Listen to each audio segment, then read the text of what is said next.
Hello everyone, welcome to my podcast, The Pondering Vista. Today, our guest is Mr. Ishan Bhattacharya. He is an analyst at a multinational financial services company and a close friend. He is one of the best listeners I know with a lot of wisdom. Join us as we take a walk through where Ishan picked up the passion for his favorite sport, why the advice that we get should not be taken at the face value. Can you program yourself to have and follow a passion of your choosing? How his dad has played a huge role in him trying out new endeavors, and many other things. So, without further ado, ladies and gentlemen, Mr. Ishan Bhattacharya.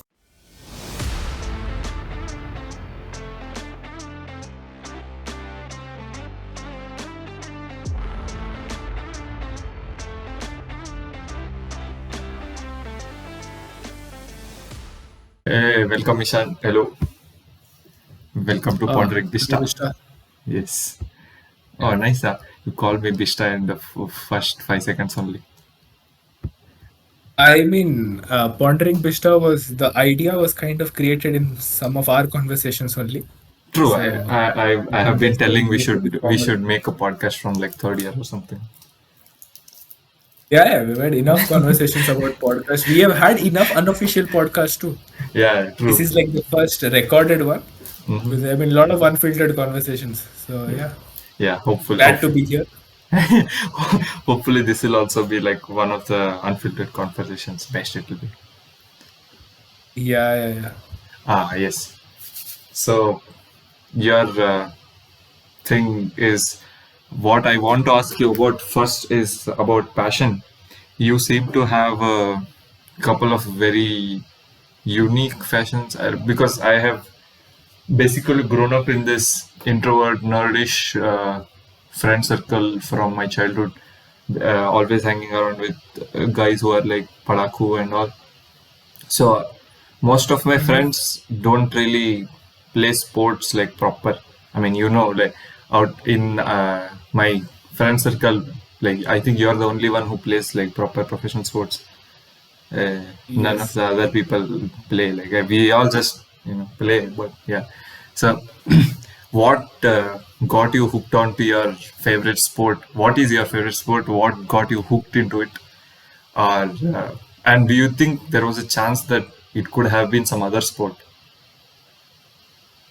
Uh, my favorite sport is cricket, as you already very well know. Yes, yes, very And much. I got hooked onto cricket. I would say it had a lot to do with my father.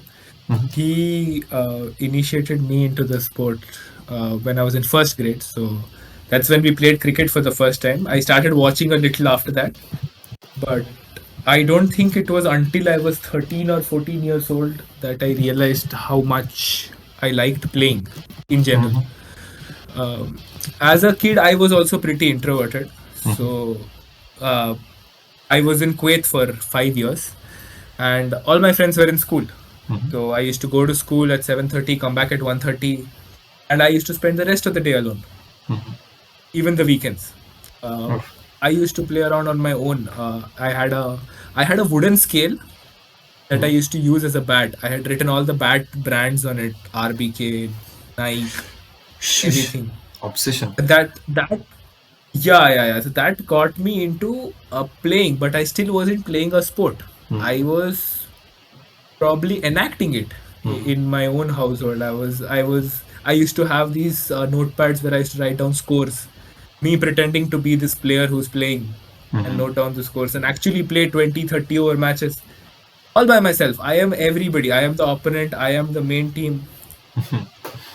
And that's how started spending my free time. I don't know when it got, you use the word passion. It's a pretty strong word.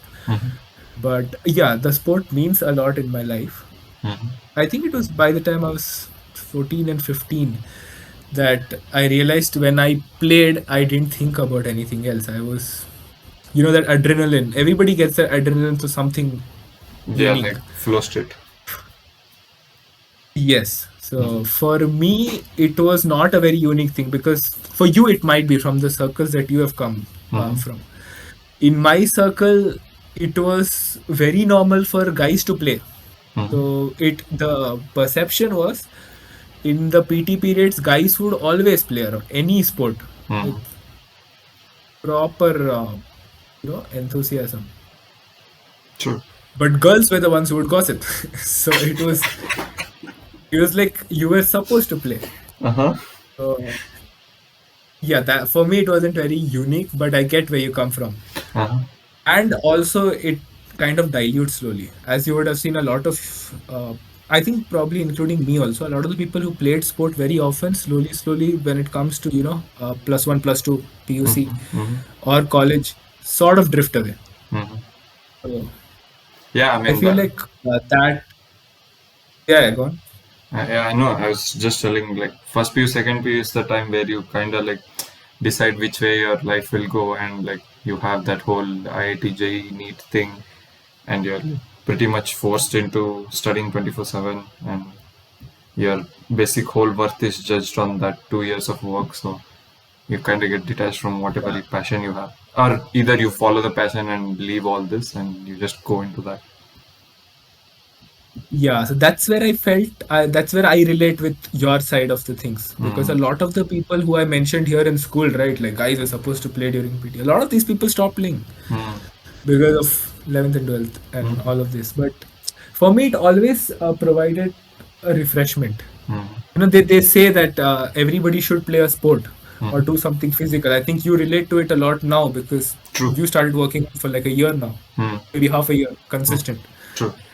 That uh, gives you a lot of freshness Mm, throughout the rest of the day. It sounds cliche, but it works. mm, So for me, even during 11th and 12th, a part of my day that went into anything physical activity, be it my cardio or be it playing cricket or playing even basketball. I played a bit of basketball in school. mm, It gave me, you know, some time during the day where I didn't have to think about, JE and this pressure and, all of these things. mm. So I think it just kept going on that way.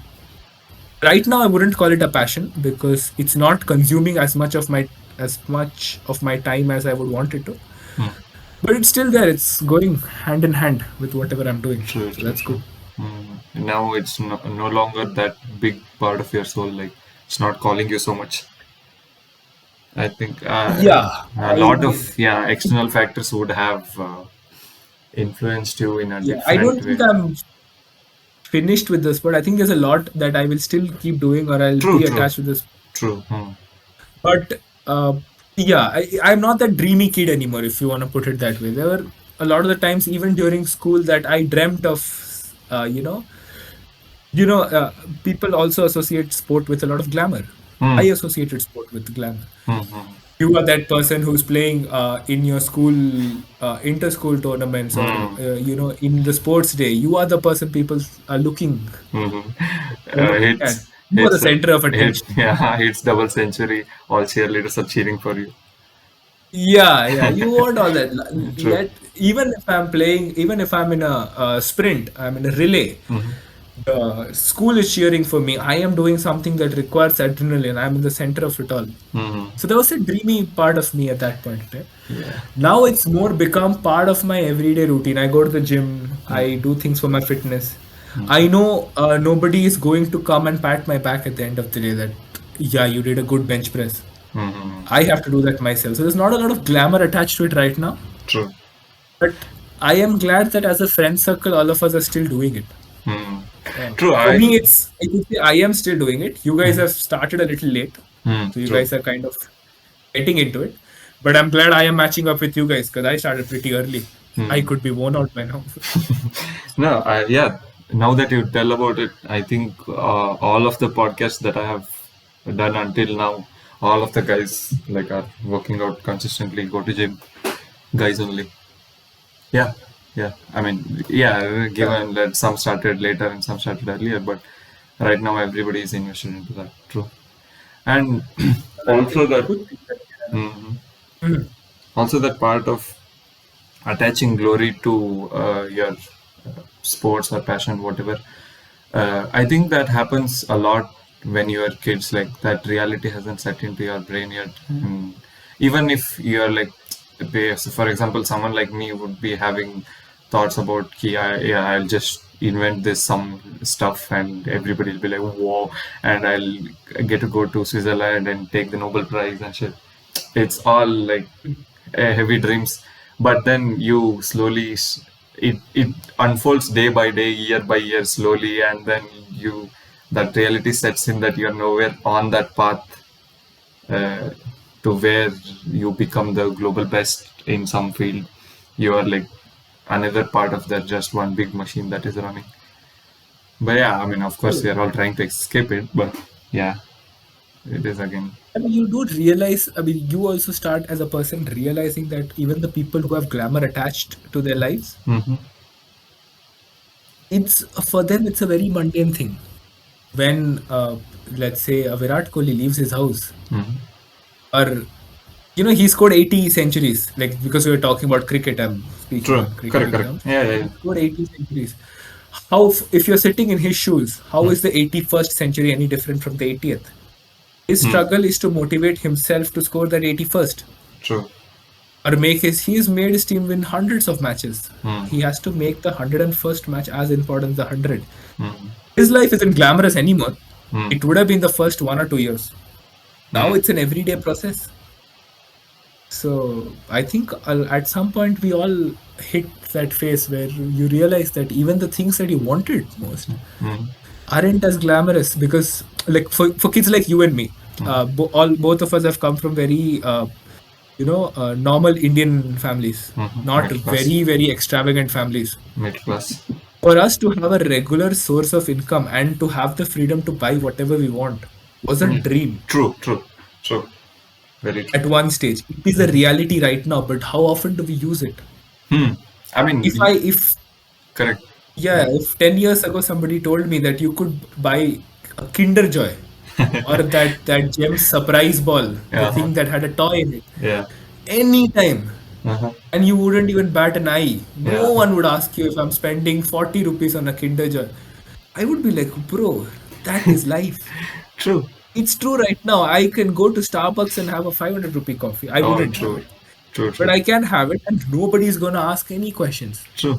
And we are living that life, Uh-huh. but it's not that glamorous anymore. Yeah, yeah. It's a good point about Kinder Joy. I remember when I got my first Kinder Joy, we were in some wedding. All of us cousins were sitting and like playing around after the wedding. Like everybody were going and people were cleaning in the background. We were just running around and playing. So my uncle got some 30 Kinder Joys for all the kids. And all of us were like, "Hey, don't look, don't look!" And then he came, gave us. We were flabbergasted that day. Oh, damn. Good Yeah. stuff. Yeah. That was Hmm. those are the times. Everything had so much joy attached to it. So that's Hmm. not gonna happen now, Hmm. obviously. But we still push Yeah, every I day, think just a like little. it's just that the goals have reset again. Like there is things that would bring the same joy now, but it's not a Kinder Joy ball anymore. It's something bigger, I think. Yeah. It's Yeah. something bigger, and it's something that is not accessible to you. I feel a lot of the times our goals are set by something that's not very accessible to us. Hmm. Uh, But you know, also, this thing is that I think yeah, who someone said this. Uh, w- what you want, you have to be careful what you want. Is it worth getting? Is it actually valuable, or is it just hard to get? Like most of the that's times, my yeah. point exactly. Yeah, so most of the times we are just trying to get fame or be in Virat Kohli's shoes because that's very hard, like there. But do we actually Yeah. want to be Virat Kohli is a whole different question.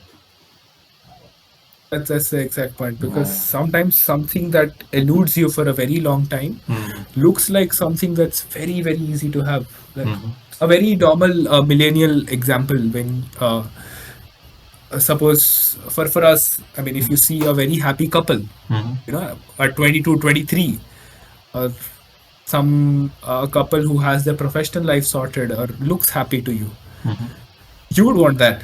mhm. But to reach to that, you have to sort out a lot of things within your own mind. True. and have develop an equation with the other person. It's not very easy to do. It's not something that might be a priority right now. But because it eludes you, True. you feel like, yeah, this is Yeah. something I want to have. Yeah. Oh yeah. For That. me, Mhm. a very close to home example would be placement season Mm. in college. I just wanted to get done with placement Mhm. and have that free time. Yeah. But I realized my happiest moments of final year Mhm. was the time I was so invested in placements that everything seemed to have meaning. Yes, the My sticky conversations with notes. few Yeah, people. sticky notes on the Yes. cupboard, checklist, to-do lists. Yeah. I used to, like, I had 24 hours in a day. I used to study for like 4 or 5. I Hmm. used to sleep for 8. And I had fun in the rest of the 6 hours with all of you guys. True. Yeah. Because before that, there was a long period of COVID where I missed my social life and everything. Hmm. And of whatever issues that I had during COVID, once I came to campus, I wanted to put all of them aside and actually have fun. Hmm. And in my mind, the most fun I would have had was after placements. But as it turns out, it was during. Hmm. Yeah. And I had it even during my major project fiasco. I had fun with you guys Mhm. because I was that irritated during the day. True. And I was going out with you people at night, and all those times we went to drink lab. None of those days started as a good day, but they True. ended up as a very good day. True.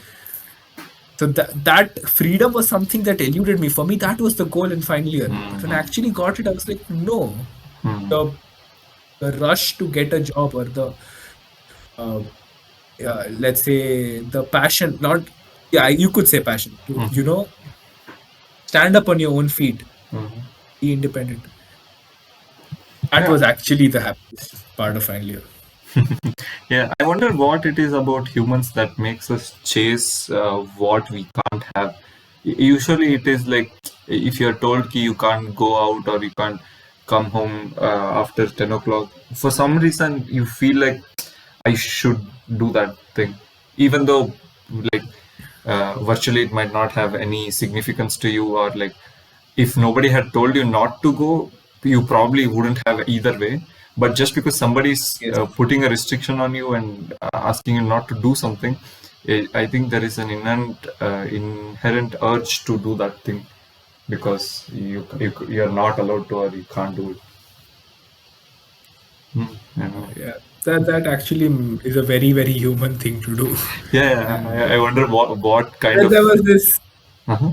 there is this meme that I saw, that not a meme, it was actually a Facebook post that I saw seen long back.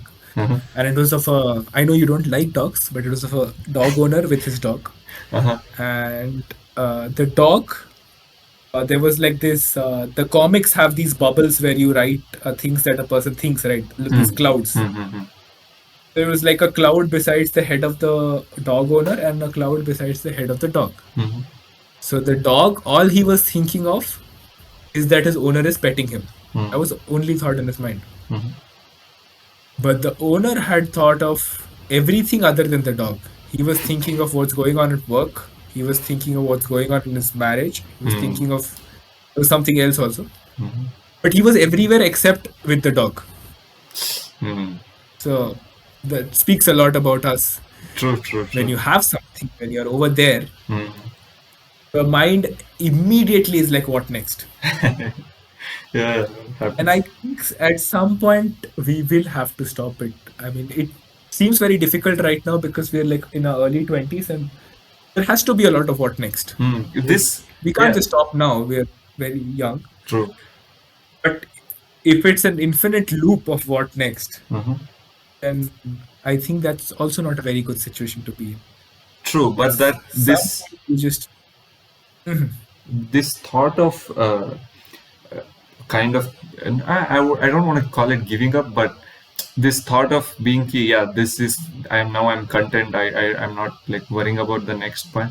I kind of like have this inherent fear for it. Like if I'm ever there, I think something's wrong, or I don't think that's necessarily what I would want to go for.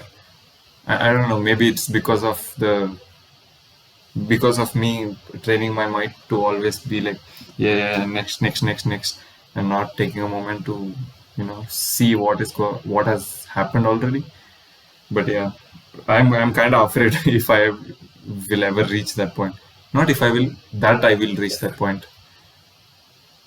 Yeah, that's a very legit fear to have, and I am also pretty afraid that I, my fear is not of a stage where I reach and I'm like, okay, I don't want to think of what's next. Mm. My fear is of not knowing what's next. So I'm doing Oh, something. I know I want something more, but I don't know what it is. uh, So that is what I fear.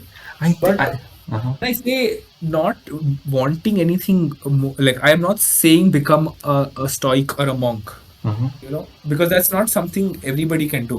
Mm. Most of us will have to find something or the other. Mm-hmm. Even people who are 50 or 55 are finding something or the other. Mm-hmm. But just that our goals should, mature with age. True, true. That's what I feel like. Right now, it's a lot of this. The first point. It's a Mm-hmm. lot of our goals are a lot about what we don't have. True. At I some mean, point, our goals should become about improving what we have. hmm.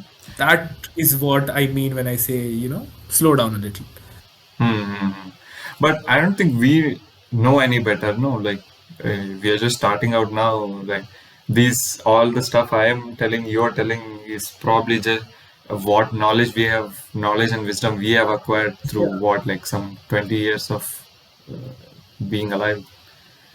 But yeah, Yeah. Okay, yeah. yeah, it's I you mean, never yeah, know what happens 10 years, 15 years later. I true. mean, I am bored with 8 months of corporate life. I have no idea how people do it for 25 years.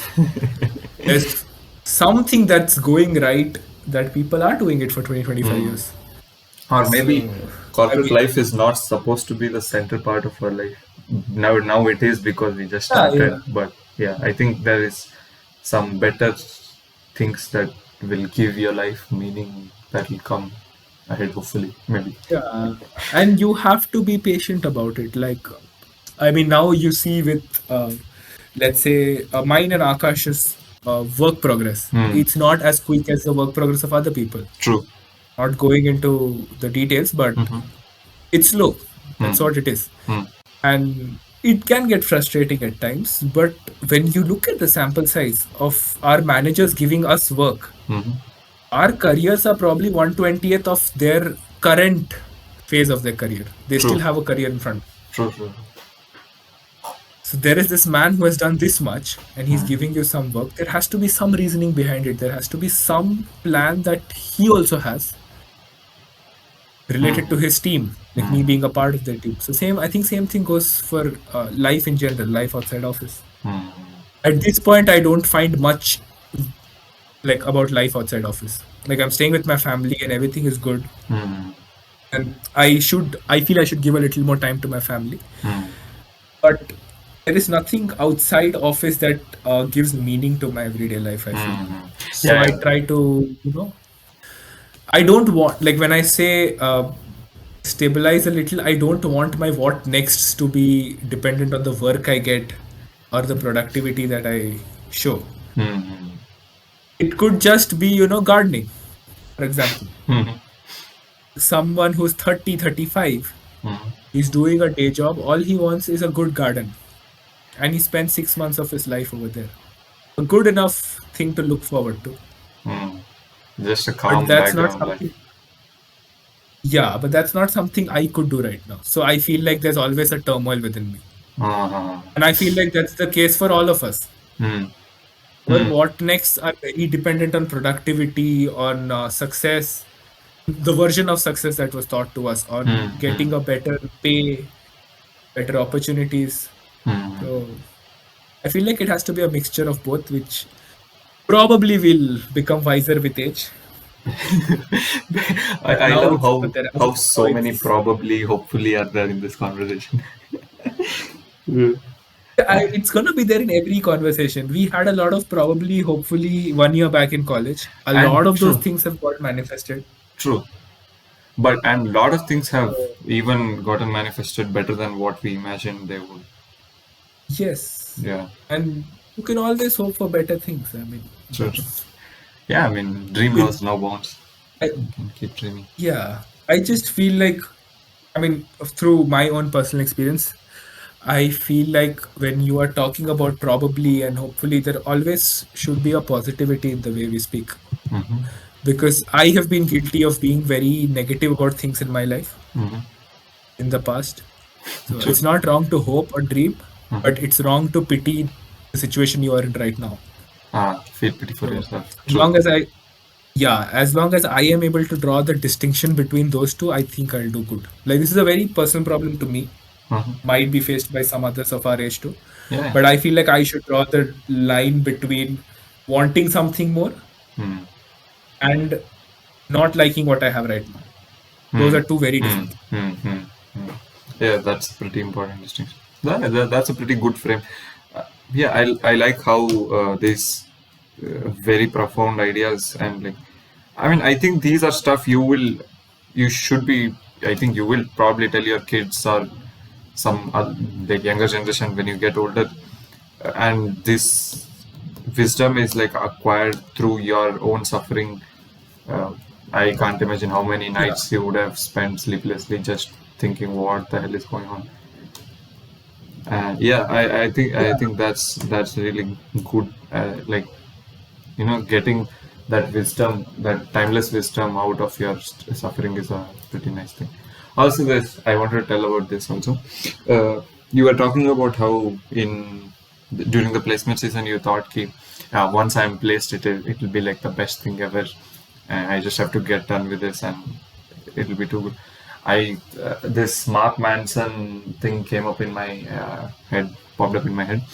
So in the book Subtle Art of Not Giving a F, that book, Mark Manson talks Hmm. about uh, how we pick our goals, or I think that's what it's about. But yeah, the story goes like, basically he wanted to become this great guitarist and go play in some this big stadium on the stage, and he's having his solo riff, whatever, and then people are cheering for him and everybody's losing the shit, and he's just like high on that adrenaline. That's like the best moment he can possibly see.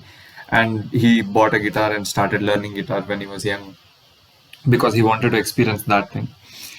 And slowly, as he started learning guitar, he realized he didn't really like learning guitar or playing guitar itself.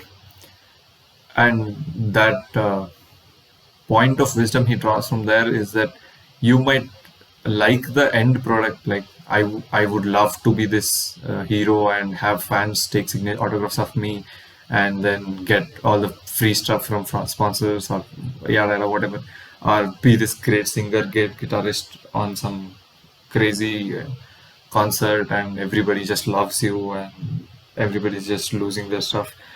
So, but do you really want to invest your whole life to become that person if you don't actually enjoy the journey that you'll be going through it? Like, if you don't really want to be an actor or pretend to be somebody else, I mean, everybody loves the fame that comes with it, but do you want to go through that initial suffering till you reach there? So a lot of the times, what we do is we just see an end picture or a scene that we imagine ourselves to be in, and we reconstruct the course of action for our future through that one scene. I think I remember telling you this about my future vision. I was like, I'll be on this New York penthouse and drinking Yeah. coffee, and I'll come from work and put my coat down, and I'll be in the balcony drinking coffee, and it'll be the best sunset. And yeah, so I am just thinking how what kind of person will get a penthouse in New York? What kind of person would wear coat to his thing? I should be that, but do I really want to be that person? I've never actually given it a thought from that angle. So when I was reading that part, it kind of hit me, ki, oh, I'm making this stupid mistake. So I think like stuff like that kind of helps you kind of deconstruct. It And does. yeah.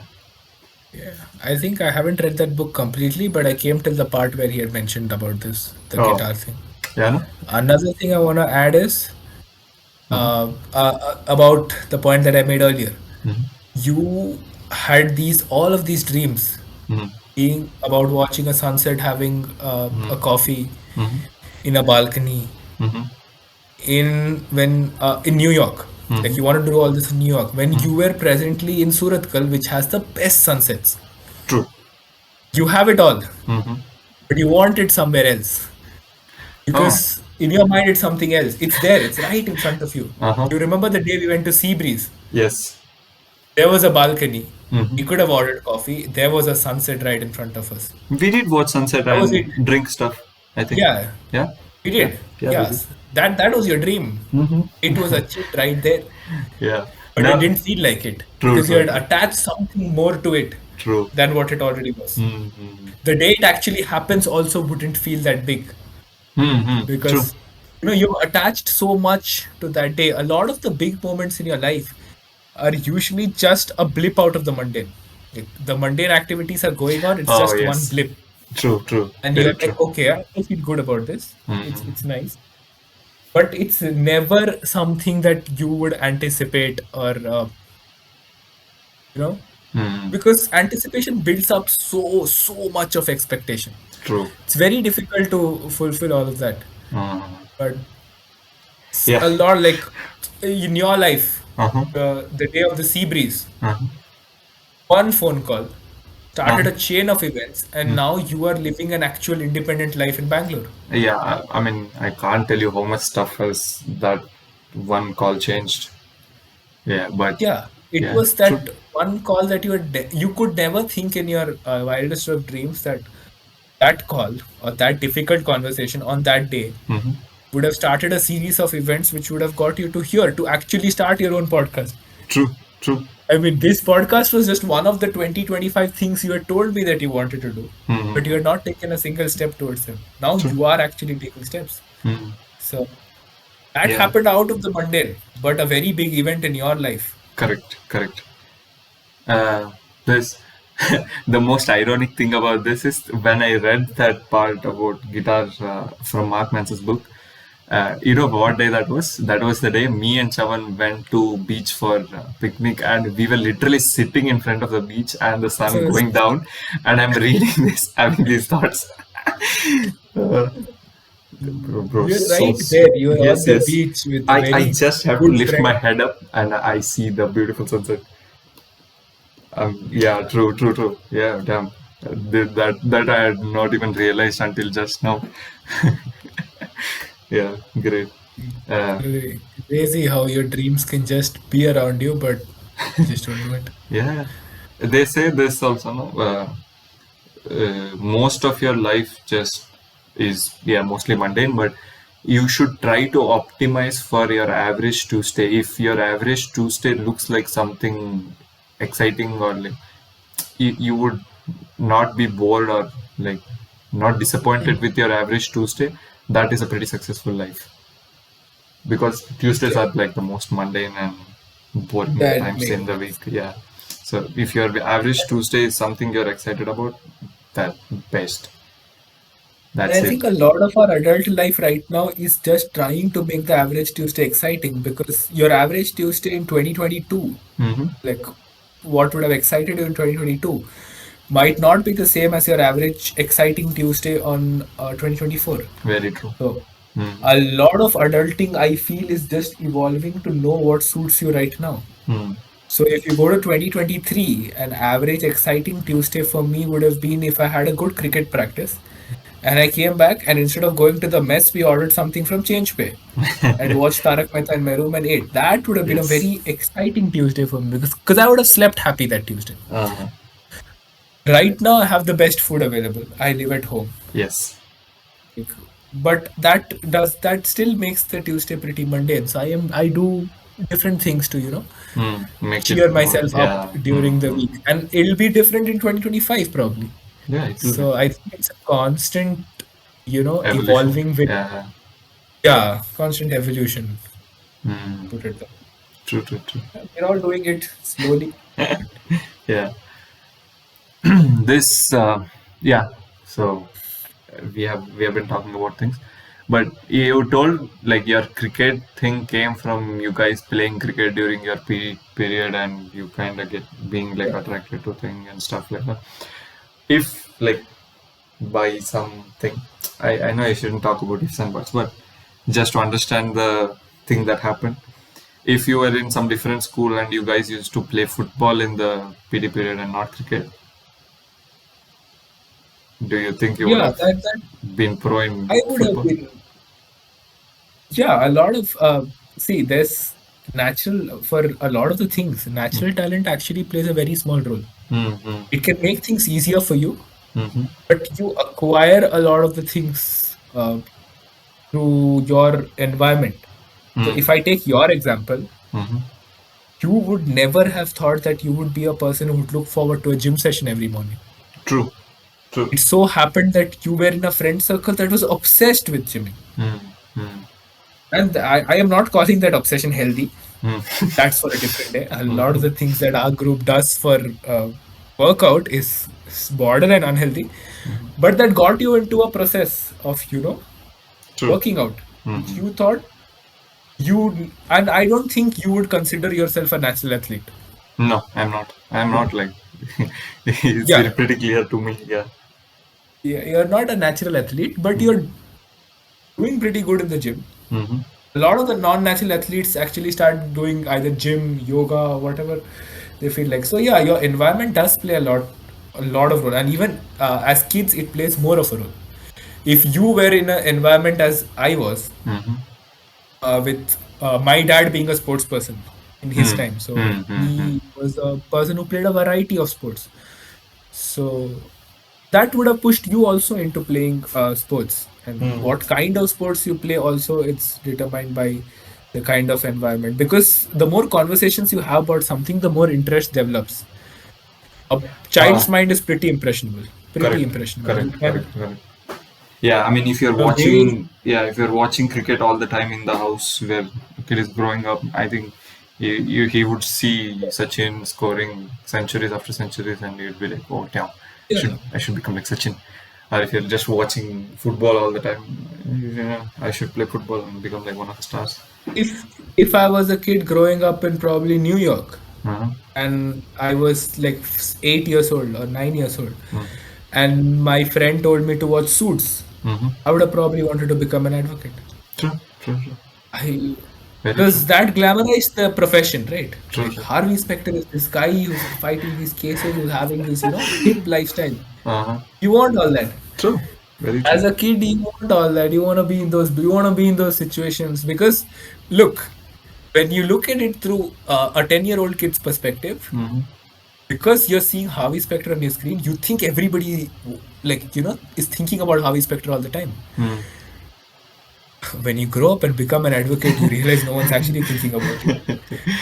Yeah, I mean, That is the transition from yeah, kid to that delusion to reality. delusion. Yeah. What are you talking about? Some 10-year-old kid. I watched it in first year and I was borderline considering switching my the engineering degree to a law degree. I mean, to be fair to you, you never really had a 10-year-old kid phase. That was your 10-year-old kid phase. Yeah, I mean, true, true. Yeah. And also, I think I Yeah. kind of knew what a lawyer is because my dad is one of them. So I knew And where. yeah, a lot of your dreams Hmm. also are shaped by the kind of ideas or kind of people that were around you. Hmm. You were always the class topper, the Hmm. guy Hmm. who's head and shoulder above the rest. So that is how class toppers were perceived to be, to Hmm. be these Hmm. innovators or kind Yeah, of yeah. people who do something out of the ordinary. Uh, So your dreams would have shaped from there. If you were in a different, like I'm asking the same question, do you think you would have had a different dream if you were probably in a more open environment? yeah, I think so. I think so. But to be fair, I currently don't really have like a very solid place I want to go to. So yeah, so I think yeah, if I had a different upbringing, let's say, I think a lot would have changed because I don't think a lot of my things or like whatever I have done in life can be attributed to my what do you say spawn stats or like my original things like birth genes whatever you want to call it like nature Yeah. thing.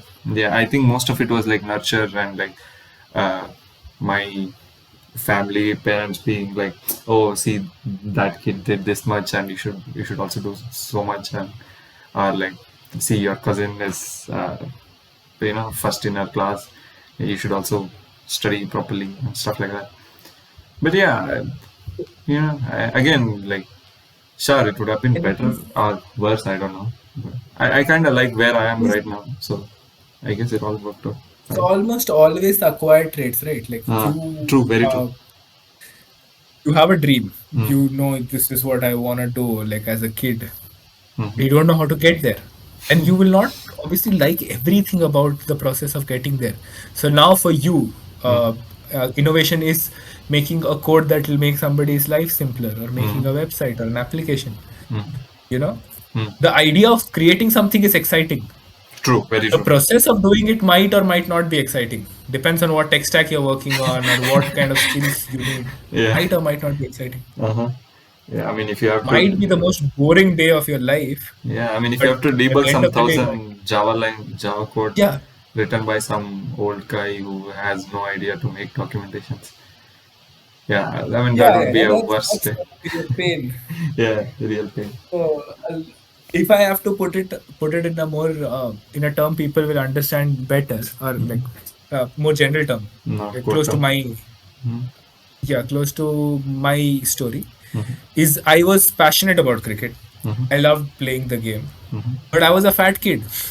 Oh, yeah, true. Like, no offense to anyone, Uh-huh. but I was a fat kid. Uh-huh.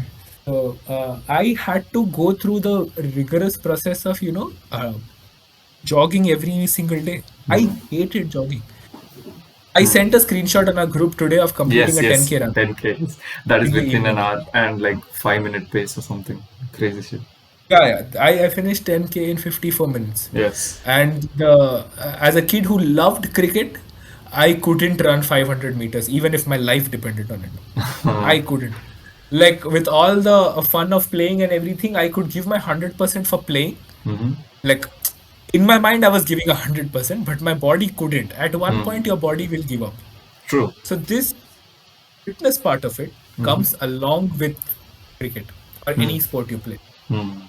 This is not something anybody is going to tell you at Hmm. first, but you will realize it as you play. Hmm. And these are things that you acquire.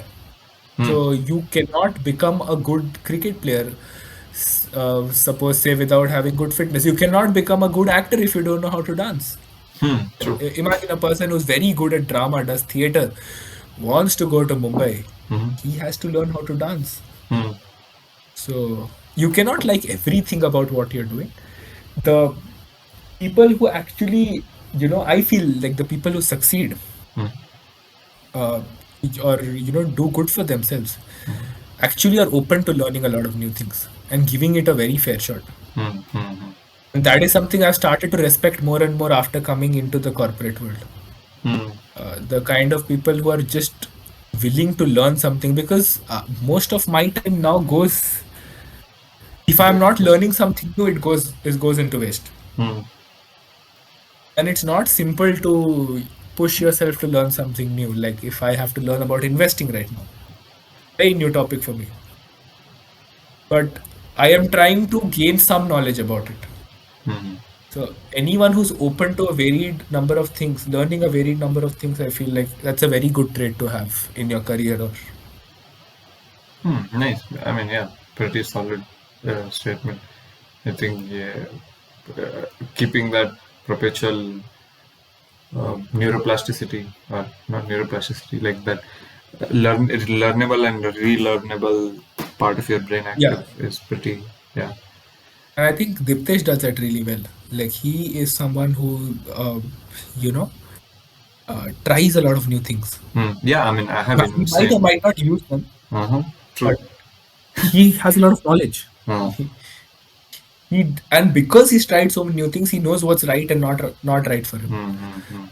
So I feel like I lagged in that respect for a lot of my college life, True. to give things a shot Uh, and just see where it goes. You did that pretty good too. hmm. But yeah, I feel Diptesh was one person who stood out in this Yeah, I thing. mean, I have insane respect for that guy. For the listeners, he's the guy who came on the second episode and we talked about AI and Ah, all. Yeah, that guy is like, he's also like a really hard worker. I think he's like the hardest worker in our group. He Yeah, does work really hard, back and in. he's Mhm. someone who's very systematic about things. Mm. Like at least the learning part. His decision making is something very questionable, but if Yeah, he's learning something, he'll learn that properly. yeah, true. And how he has to use it, that I think he has to improve a little. Uh, The decision making skills, but good learner. yeah, I mean, you have something, you don't have something. There is this Kannada, Yeah, this thing, what do you think? Like proverb. proverb, oh yeah, whatever. It's Yeah, called okay. Hallida Kadlila, Kadlida Hallila. That means when you have peanuts, you don't have teeth to eat it. When you have teeth to eat it, you don't have peanuts. Yeah, yeah. Like In a you nutshell, that's what it is. yeah, yeah. So that's what it is. Yeah. So you were telling how you know most of the things are like nurture based and not nature based, and Mhm. you kind of get influenced by your environments and surroundings to get interested in something or to make something your goal or to pursue something. What do you, if now that like this awareness itself is, I think, a pretty big thing. Like to be aware that I am being like swayed by my environments, and there is some part of it that I can control or change. Once you do have such a what do you say, actual realization and this conscious decision making skill that you have developed, knowing that other things will affect you, do you think you could kind of program yourself to change your passion or like redirect your passion towards something else, like how you started playing cricket for like because you watched cricket or you played cricket with those people and all that environment kind of made you yeah, play or love cricket. Do you think now that you know ki your mind can be programmed into liking something and following it to such extents that you have followed cricket to almost till last year? So, do you think you could program yourself to change that and not change that? I mean, add a new thing and pursue that now to a whole different level. I think we can, but I feel most of us after this point, after 20s, Mm-hmm. like the kind of upbringing that we have had, and we have had a very traditional upbringing, like your traditional PUC, Mm-hmm. writing JE, Mm-hmm. engineer job. Mm-hmm.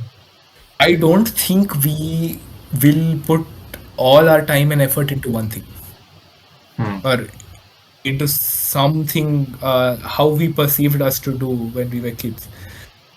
It's not gonna be as simple. There are gonna be a lot of different things that you will put your time in momentarily. Mm-hmm. Say, be it maybe there'll be a phase of your life when you are very, very interested in actually learning how to make your money work, investing money and this. Mm-hmm. That will take up a lot of your time. Mm-hmm. Some other time you're just exploring your fitness regimes and your diet plans, you're learning about your diet, you probably just want a good physique. Mm-hmm.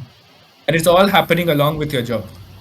True. So I don't think we will kind of program our mind into doing one thing only Mm-hmm. or associating anything with that term passion. Mm. We Like, will our hustle, I feel, more is towards making ourselves feel productive and satisfied with the work that we do. um, To feel like we are adding some value. mm. And I Yeah. think doing that slowly, slowly, you will start realizing the thing that you said, how my average Tuesday would be exciting. Mm-hmm. So once you figure all of these things out, your average Tuesday will actually not be that boring. You look forward to every week. Mm. What do True. you think? Do you think you are in a phase where you're programming your passions or No, not me personally programming it, but I just wonder about the possibility because I mean, recently I have been doing a lot of things consciously, like Back in college, I think I've talked about this with Chavan also. When Sunday night we used to be all hanging out in Chavan's room or your room, and we'd be like, tomorrow morning you have to go gym. And I'd be like, Mm. yeah, let's go. And then you used to call me at 5 o'clock or 5:30 or something, and I'd be like, no, I'm not feeling well or something, and I'd just sleep in.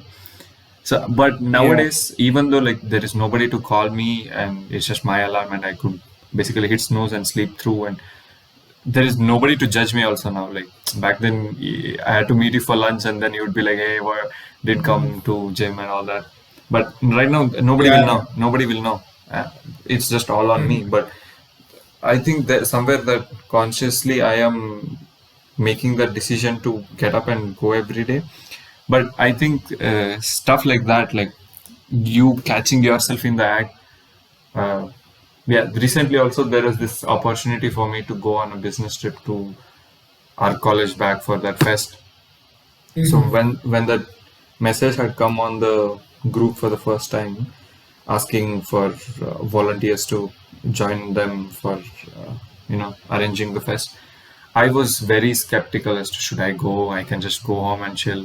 Why waste a weekend or not waste a weekend? It was more like I was kind of scared of the unknown because I have never done that Mhm. kind of stuff before. But yeah, but then as soon as that train of thought started coming in my mind, I could like, there was this some third person kind of watching me, and I could see that what I'm doing is like losing this opportunity. And then I told myself to shut up and just reply yes, and I did, and we did go, and it was wonderful. We had like a pretty good time. But yeah, like just that one conscious decision to catch yourself trying to elude yourself, or like, yeah. So basically, you lying to yourself and then being like, no, you're not going to do this. You're going to do this, and then you like being your own coach or something.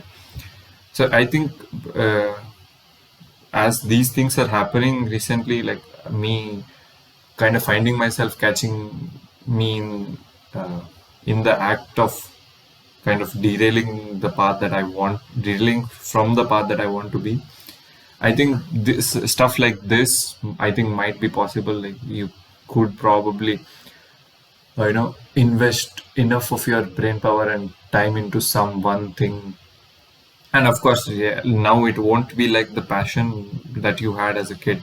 The kids are like free; they're like oblivious to the actual realities, and so their dreams are Mhm. actually, dreams. They're like fully out there.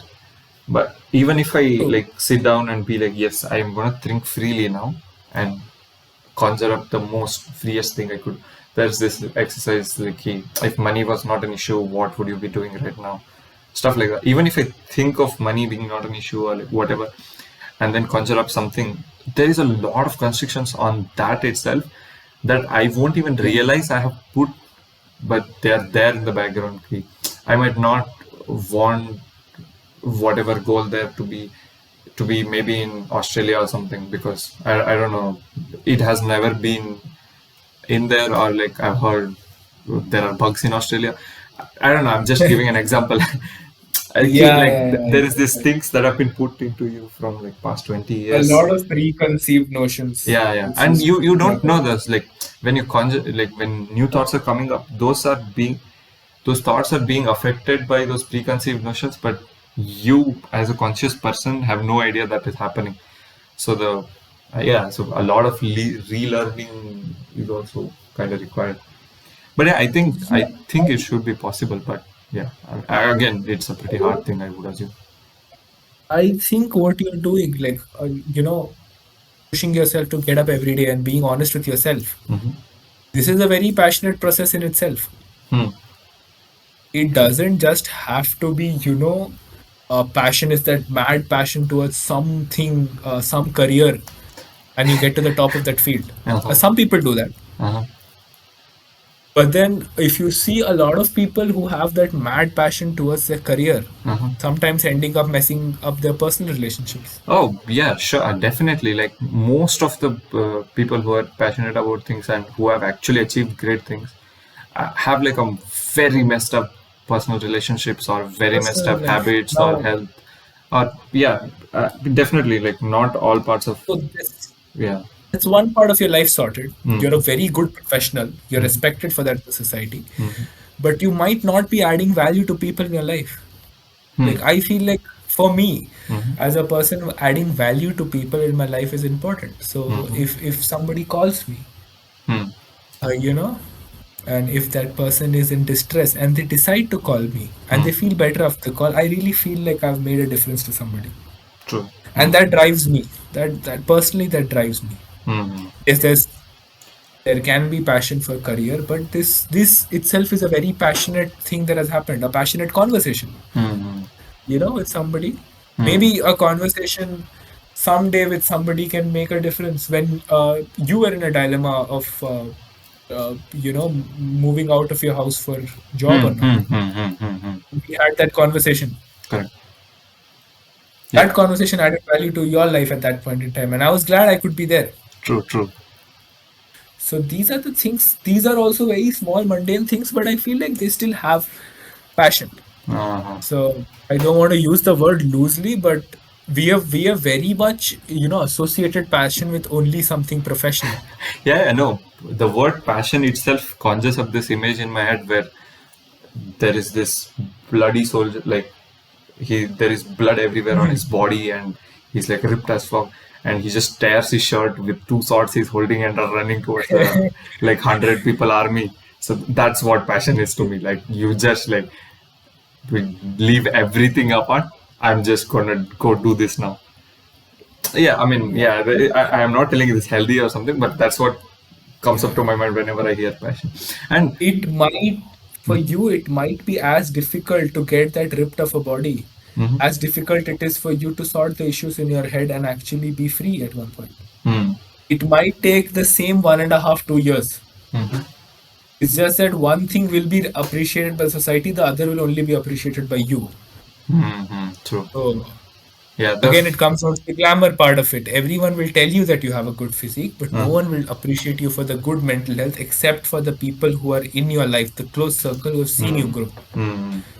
But That will add a lot of value. everybody will sure comment if you have a bad mental health.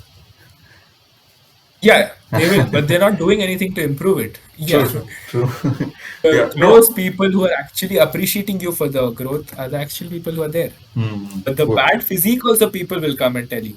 The Yeah. same people will tell you. Uh, But when you get a good physique, yeah. 15 more people will tell you that you've gotten a good physique. Mm, Those people will have no idea if you have a good or bad mental health. true, true, true. So I'm not saying one is better than the other, but Yeah. both in their own ways can come under passion. And because we are like in our young 20s, we'll have a lot of phases where we are not progressing towards any one thing, but Mm, but the days will still be pretty draining. mm, And you still have to put a lot of effort to get out of bed and to do the same things again and again. And I feel like we should start associating passion with that too, because that's not simple. yeah. No, this whole point kind of reconnects to the older point about see, the whole this whole point of just seeing that actual success or like this traditional success as a passion metric uh, was the only thing in my head before you started talking about how this itself is a passion on its own. I think that itself speaks to what we were talking earlier about how our preconceived notions will have effect on our Yeah. thoughts. Yes, this is like a live example. I am just like in there, just thinking about that, even though I have no idea ki that kind of upbringing is making me think in this way. But yeah, that is what it is. If I didn't have somebody like you to talk to, or yeah, basically if I didn't get that from somewhere outside myself, Yeah. I would have just stuck. I would have been just stuck in that loop trying to And do that. it comes down to your point again of learning and unlearning. So Mm-hmm. it can be skills, it can also be mindset. Mm-hmm. You're always learning and unlearning mindset. Like I kind of relate to the mindset that you, probably Chavan, probably Akash, and everyone told me about, working corporate. Like Mm-hmm. I was very much lured in by the money. Mm-hmm. It's good money. Mm-hmm. I am never gonna say no to money. I would even want more. But it's also the work. Mm. and I couldn't relate to it in college. Mm. I was like, I mean, even if the work's not good, it's Mm. okay. But now I'm trying to make my work good. I am Mm. doing things that I never thought I would. Mm. I'm trying to learn things on work and everything. So I had to unlearn that mindset that they're paying me. It's okay. It's okay even if I don't do much, if I'm not expected to do much. Mm. And learning the mindset that I actually want to provide some value. Mm. So I do not know if this is a better direction because It is. It is. I I'm want to do very it. proud of I want to do this.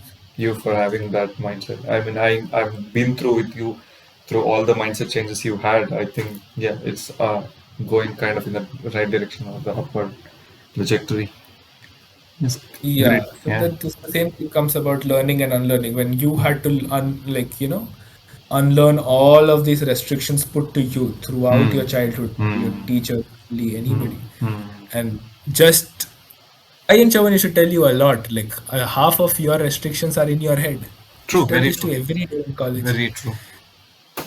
There was no way anyone was monitoring your everyday activities, but it was just you who associated a lot of the things as right or wrong. It was Yes. never a gray area. In your mind, it was black or white. Yeah. I mean, I think still like. Now I feel, Uh-huh.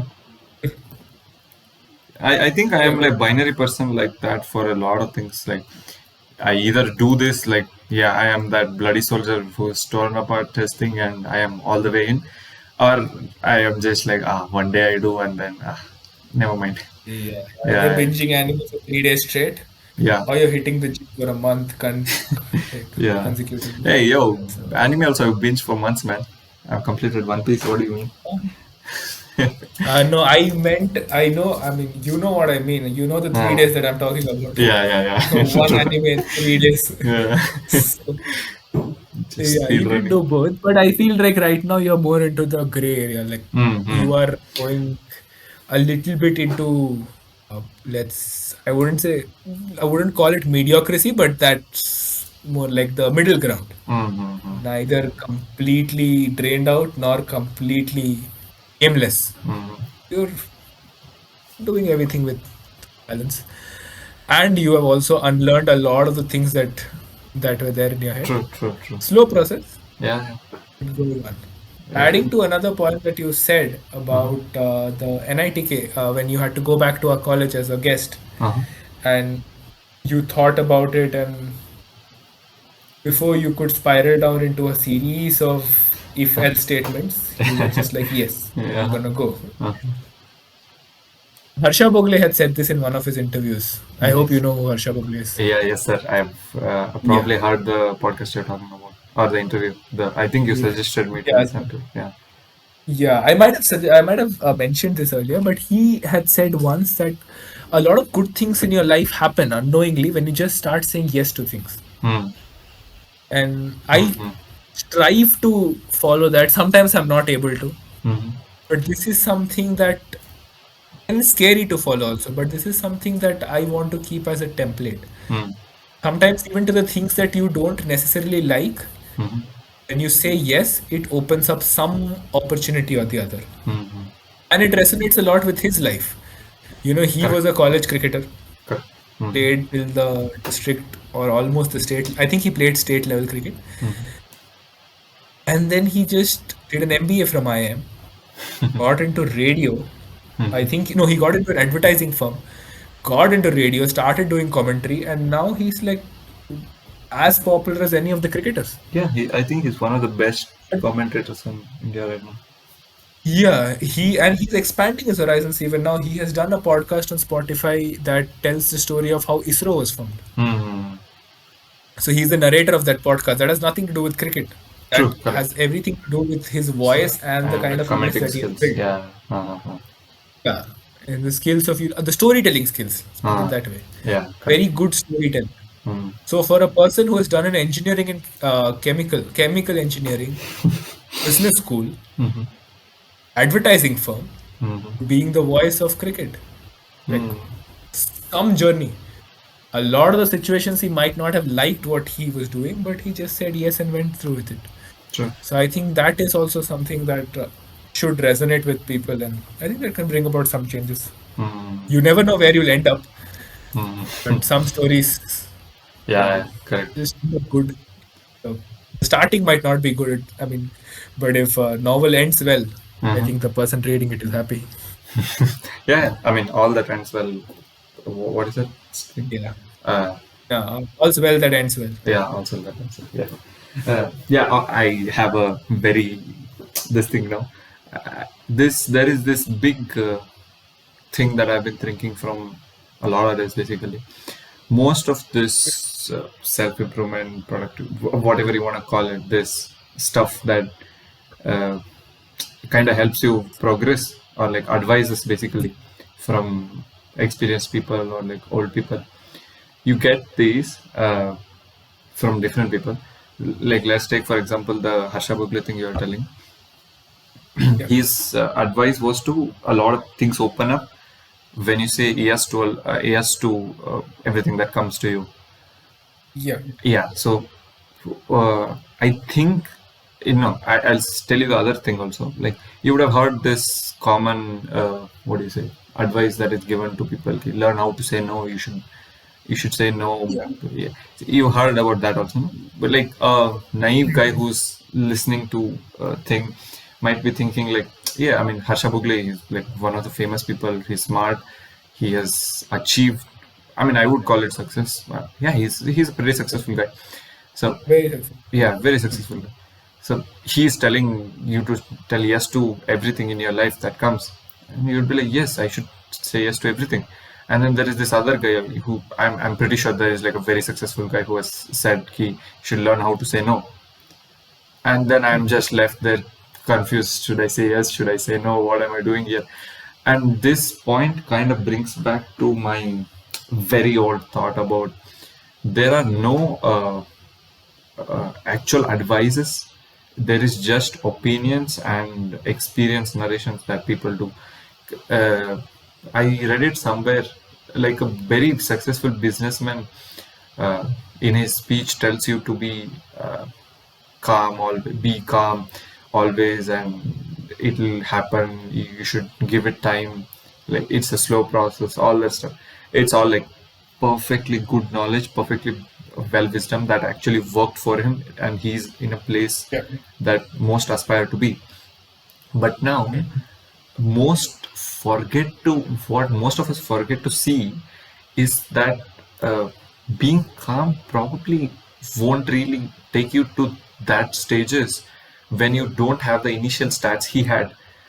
He's preaching about calmness probably because he was not calm and very aggressive in his initial stages, and that brought about some what is it, backlash on his career.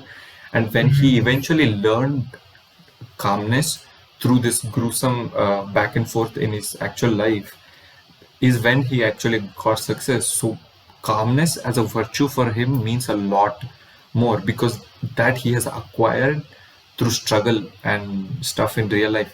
But aggressiveness or the other counterpart of that skill kind of comes naturally to him. So he just controlled that part to that optimal metric where he could go about to being successful. So when somebody gives you an advice to be like calm, and you take that advice seriously and you try to be calm, if you don't have the initial aggressiveness that that guy had when he started out, you will probably become too calm and then slip out of the other end and probably not make it. So I see, yeah, I think what might have happened, I might be very wrong here, but Harsha Bhogle might have said no to some of the things that he like later regretted, or he said yes to things that he thought he didn't really wanted to say yes, or he was borderline close to saying no, but he said yes and it turned out great or something like that. Like Yeah. basically, Yeah. it all the advices given to you are based on that person's experience of whatever 40, 50 years of Experience. experience that they have and are gone through. And I think it's a very human thing to neglect what we already have, and we just take it for granted, and what we earn through the journey is what most of us concentrate on and be like, yeah, this is the thing, guys, you should do this and you'll be like set for life. Like most of us would probably tell a younger guy who's joining engineering, be like, just do DSA, bro. You do DSA, life set. And Yeah. yeah, I mean, probably that guy just like hammers DSA and is like the best DSA guy, and he doesn't have the mental ability test passing thing, or The communication yeah, skills to yeah, talk in an interview. yeah, See a serious example. communication things, which were like part of us because we probably studied in some schools that had proper Yeah, yeah. these things, and we didn't really care much. But what hit us was that DSA. And yeah, you see it here like now in like the live example. If you and me, when we be giving advice to juniors, we never tell them to improve your communication skills. We'd always say do DSA, do OS, do this, do that, and Yeah. said you'll get a software job. Yeah, yeah, so that's what I mean. It was something that was inherited within us, so we Yeah, never really yeah. had to struggle. We didn't get to gain that wisdom. It was Hmm. already in there. Hmm. And yeah, that makes sense because what you say is making a lot of sense because even if you say one among 100 people or one among, let's say, 10,000 people are successful, Hmm. even the world's population, that's still a lot of successful people. Hmm. And on an average, if every successful person has two things that they have learned from their journey, Hmm. the number of things that we are talking about, I think, would still be in lakhs or crores. I've True, not done the maths, but that is true, the amount of individual advices. true. A lot of the things would be common, Hmm. but let's say there are about 10,000 different advices available. Hmm. There is no way you can consume all of that, True. even if you read all the self-help books. Yeah, and I'm pretty sure There's there is some a. things that, Uh-huh. Mm, No, no, go on. mm. Yeah, there's some things that will stick with you because it relates again resonates with your personal experience. So for me, this thing about saying yes to everything resonated because I'm a very quick person to say no. Yes, yes. Something that's very natural to me. So this thing resonated with me. Okay, yeah, this is what I aspire to become. Hmm.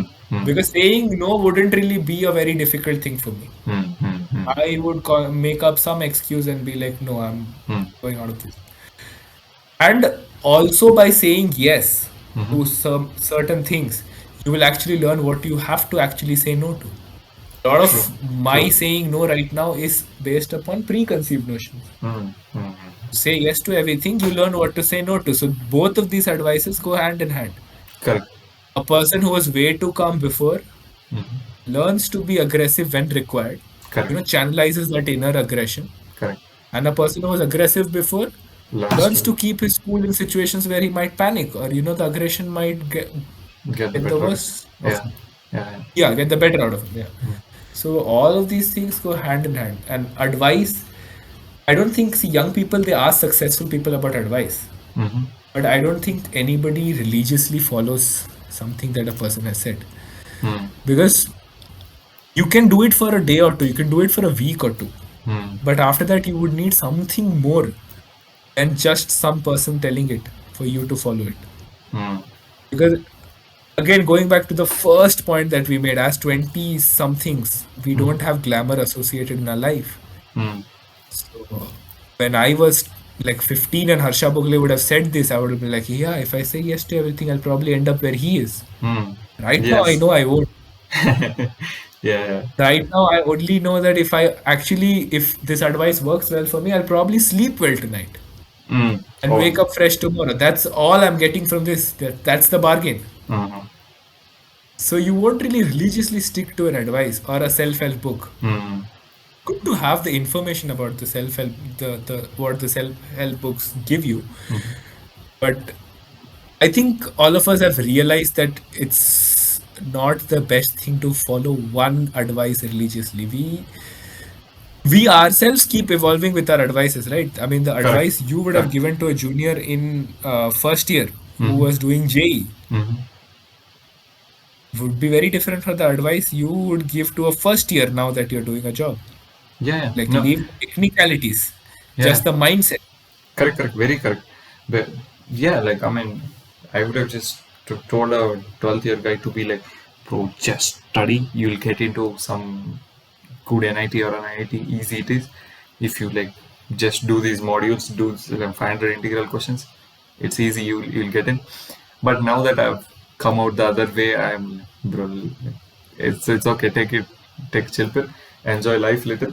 I mean, yeah, you have to study, but it's not the end of the road. Like, Yeah, it's not do yeah, or die right now yeah, that you yeah, feel about life. yeah. We both were talking that day in Spice Garden, right? Mm-hmm. You're like, we did all of this, live in PGs, Yes.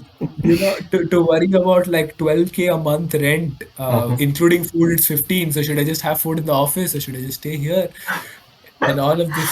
So for all of this, you have grinded those 2 years. Mm-hmm. And I'm not saying it's not worth it. It's a good life. Like True, we are, true.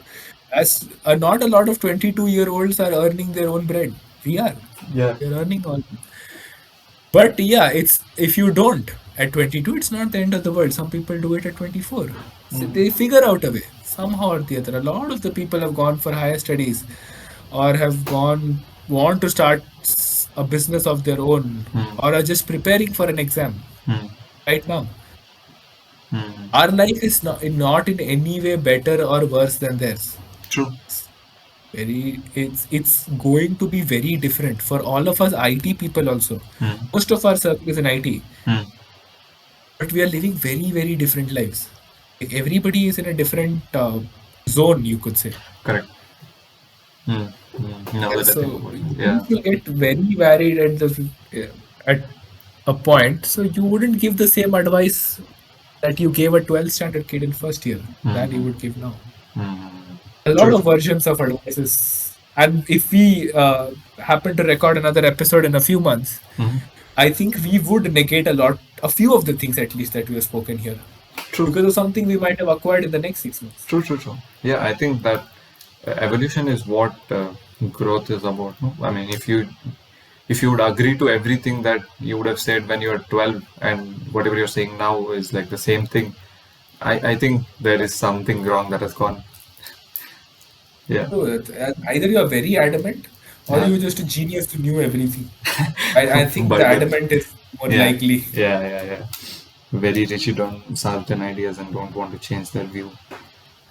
And it's a good thing to evolve. Like a lot of the times I had felt before that, I was ashamed of things that I had said before. Hmm. But Yeah. right now I'm trying not to be Hmm. because, I maybe I was stupid at that time and I said something out loud. Yeah. But at least I said it out loud. Hmm. Hmm. And I should have the courage to negate that and Hmm. accept that I was probably stupid. Hmm. It's a beautiful thing to, you know, grow out of your old mindset. Oh, yes, yes, yes. I mean, So a lot of the people get scared of, agreeing to the fact that they were wrong before. I used to do that before. Like I used to kind of get scared of agreeing to something that I was wrong before. Right now, I feel like it's a good thing that I am, first thing I realized that I was wrong, and second thing I changed that line of thought. hmm. Okay, you were okay with being wrong in the past. Yeah, that's how growth happens. Like you have to accept that at some point you were wrong, Hmm. and maybe I am wrong today also, Mhm. but I should be okay one year You, down the line to accept that no, the no. things I thought. We probably will be wrong with a lot of things to a 32-year-old Ishan and a 32-year-old Akshay, but probably better that to the best of our knowledge right now. This is it. This is what is there in our potato heads. True, and this reminded me of something. Hmm. So, when we were kids, we thought of our parents as these godly figures, Oh yes, yes. these people who knew everything, like Hmm. everything that they did was right, and everything we did was probably wrong, and we had to learn Hmm. things From that the. they said Hmm. from them. Yeah, Hmm. a lot of the things that they did might not have been explainable that time, the anger or the frustration. Hmm. But as you grow up, or as now as young adults, Hmm. we realize the more human side of them. Hmm. So our mentality to our parents is not that they are the, Mr. Know-it-all Hmm. and everything that they say is right. You sort of develop the mentality that they are also human and you have an uh, explanation to a lot of the things that they do because you're Hmm. looking at them from a more human perspective. Hmm. Hmm. Hmm. And you will probably realize a lot of other things in the next 5 to 10 years when we, probably get married or have kids Hmm. as to why they behaved that way. Yeah, I yeah. used to hate these uncles in the apartment who used to get irritated when kids used to play. And I almost got irritated on kids one day. And then you Being catch the yourself, you're like, oh my God, I'm becoming that guy. Yeah, I am becoming being the kid that I am, being the still being the sports. I mean, I have not played sport for a long time, but I still feel like I'm a Mm. active athlete. Yeah, you are. Being all of that, I got pissed or irritated at kids playing around. I was coming back from office one day. I mean, they live. These kids are playing hide and seek. They're having the most fun among like Mm. in their life. That's Mm. the best part of the day. Mm. They're running away from this one guy who's the dinner, and the Mm. other guys are all running here and there. Mm. They're shouting at the top of their lungs. That's the happiest moment for them, and I am Uh, like, please shut up. I mean, I am that's. I am after a long day. At Yeah. one point, if I had suppose if I didn't scold them, but if I had Mhm. scolded them, Mhm. some kid would have thought like, what is this uncle? Can't he just let people be happy? Yes. Who is this guy? And Uh, I would have thought of this about some uncle like years yeah. back, and And then now now I'm in you that get that position. humbling feeling that Papa, that uncle is probably having a very bad day at work and probably got scolded by Yeah. his manager and coming back home. Yeah, yeah. And then uncle realizes that his life is not a reality show. Not all the cameras are on him. True, true, true. He Mm. got scolded. Mm. It doesn't mean that the next episode is going to be good just because this Mm. was bad. The next episode might be worse. That uncle's just trying to survive. Mm. And so, yeah, a lot of the things with time you realize. And I Mm. think a lot of things we have to. True, true, true. But I feel like we are still doing much, much better. Given that the first thing, given that we're having this conversation, Oh, yeah. means that a lot of the things that happen in our life, Mm-hmm. we have analyzed them, instead of just letting them be. Mm-hmm. Yeah, just It's living on the. easy. I am not judging, Mm. but it's easy to get into some kind of addiction or, Mm. as they say, drink your sorrows down. Mm. And I'm not against the idea of drinking or anything, but I feel like the tougher and the more healthy thing to do Mm-hmm. is to feel sad. Mm-hmm. Feel sad for a month, even two. Mm-hmm. But the third month, understand what happened. Mm. Very Understand important. why it is that you felt the way you did. Mm. And how can it not happen in the future? True, You true. cannot think about it the day you're sad. That's just normal human nature. You are Uh, going to be very low and uh, you're going to, dislike everything around you. yeah. But if you make it a habit of, pushing it under the carpet or drinking your sorrows down, that is something that will go a long way. Yeah, that will become Instead etched of, in your brain as a trauma, and then, yeah, there is just a full messed up train after that that you're running through. yeah. And it's not just drinking. There could be other Yeah, yeah, addictions. yeah. There could be other Any things coping that you mechanism to be. do, any coping mechanism that Yeah, you do yeah. to brush things under the Mm, carpet. But mm. I feel like drinking is a major thing because people It's, associate that with a lot of fun. yeah. So a bad week, a good Drink. weekend, come back to a bad week. It's okay. But a bad week and Yeah. an even worse weekend, you Ah, will try to make the next week better. true. It's normal human nature. If you had a bad week and you had the entire weekend to yourself and you're thinking, and you're like, Uh-huh. what went wrong? Uh-huh. After a week or two, you will want to sort things out because you know that it's not working out. Yeah, yeah. So Yeah, I mean, this I feel is. like that Uh-huh. is good, yeah. This is the peak dispic theory. I mean, if you're. Yeah, oh yeah. Yeah. Big dispute theory has to be mentioned. Yes, of course. Uh, So see, if you're peaking with alcohol, you're sabotaging your peak opportunity for actual peak. yeah, yeah. If you peak through alcohol, next this peak will happen again. That's So simple. the dispute is the Monday. Yeah, And yeah, then you that's what. come back to the peak is the Friday. You're living in that loop. Yeah, the But week is this peak, weekend peak. But if you just leave that weekend also through this peak and try to figure out what happened, then again next Monday will be the peak. uh, Yeah. yeah, Good, good. that Man. actually a good way to look at it. Uh, Also, I think you should ask Nakul for a podcast at some point. He will have a lot to say about the peak dispute theory. yes.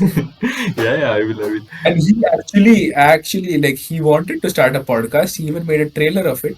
Hmm. in 2020, and that never happened. I still taunt him about it sometimes. Yo, yeah, I should talk to Nakul. I'll If text him. you, Yeah, yeah. yeah, if you probably, get him on a podcast as a guest, Hmm. he might want to Start his own. rethink his Yeah, podcast. yeah, Yeah, yeah. yeah. I'll call him. I'll call him That definitely.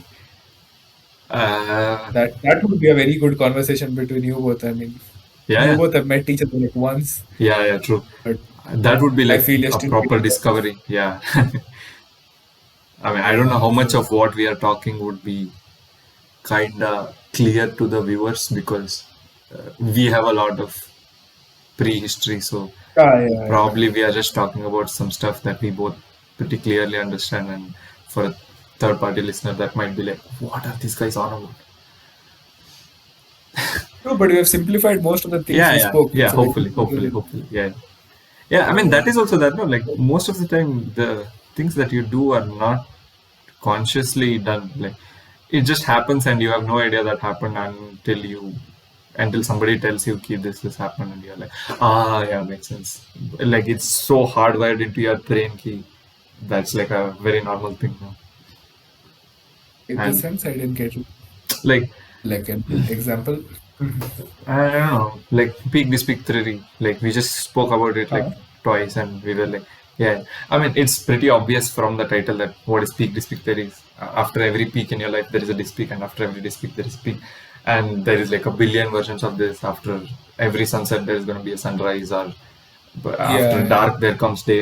Yeah, like yeah, but that yeah, peak this peak has been like a thing with us from a long time. But for a new listener, it might not be that obvious. yeah. True, true. It just fits into your vocabulary Yeah. that which is something that everybody should understand. Hmm. But yeah, in the general sense, yeah, after everything good, there is a chance that something bad happens in your life, but Hmm. that's not the end of the world. That is Or maybe the peak because I dispute. haven't talked to many people like in my life, like I'm not an extrovert, so probably I have this inherent fear that people might not understand what I'm telling and misunderstand me and start blaming me. I don't know. Yeah. Yeah, that's a fear every one of us has of Hmm. being misunderstood, of being judged. And Yeah. I actually kind of admire the people who have gotten out of the fear. Like, uh, Hmm. let's say a very general example Hmm. of us scrolling reels, Hmm. and there is this random guy who's dancing on a train, or making these. Hmm. I was Hmm. going to Church Street and asking random questions to people. Hmm. Hmm. Hmm. I could never do that. True. And I might have even judged him sitting at my home. Yeah. Yeah. Yeah. Like, Very what true. is this guy do? Uh-huh. But but he's doing something that I could never do. True. True. You True. know, he doesn't have the fear. He doesn't care if I'm judging him or not. Hmm. Hmm.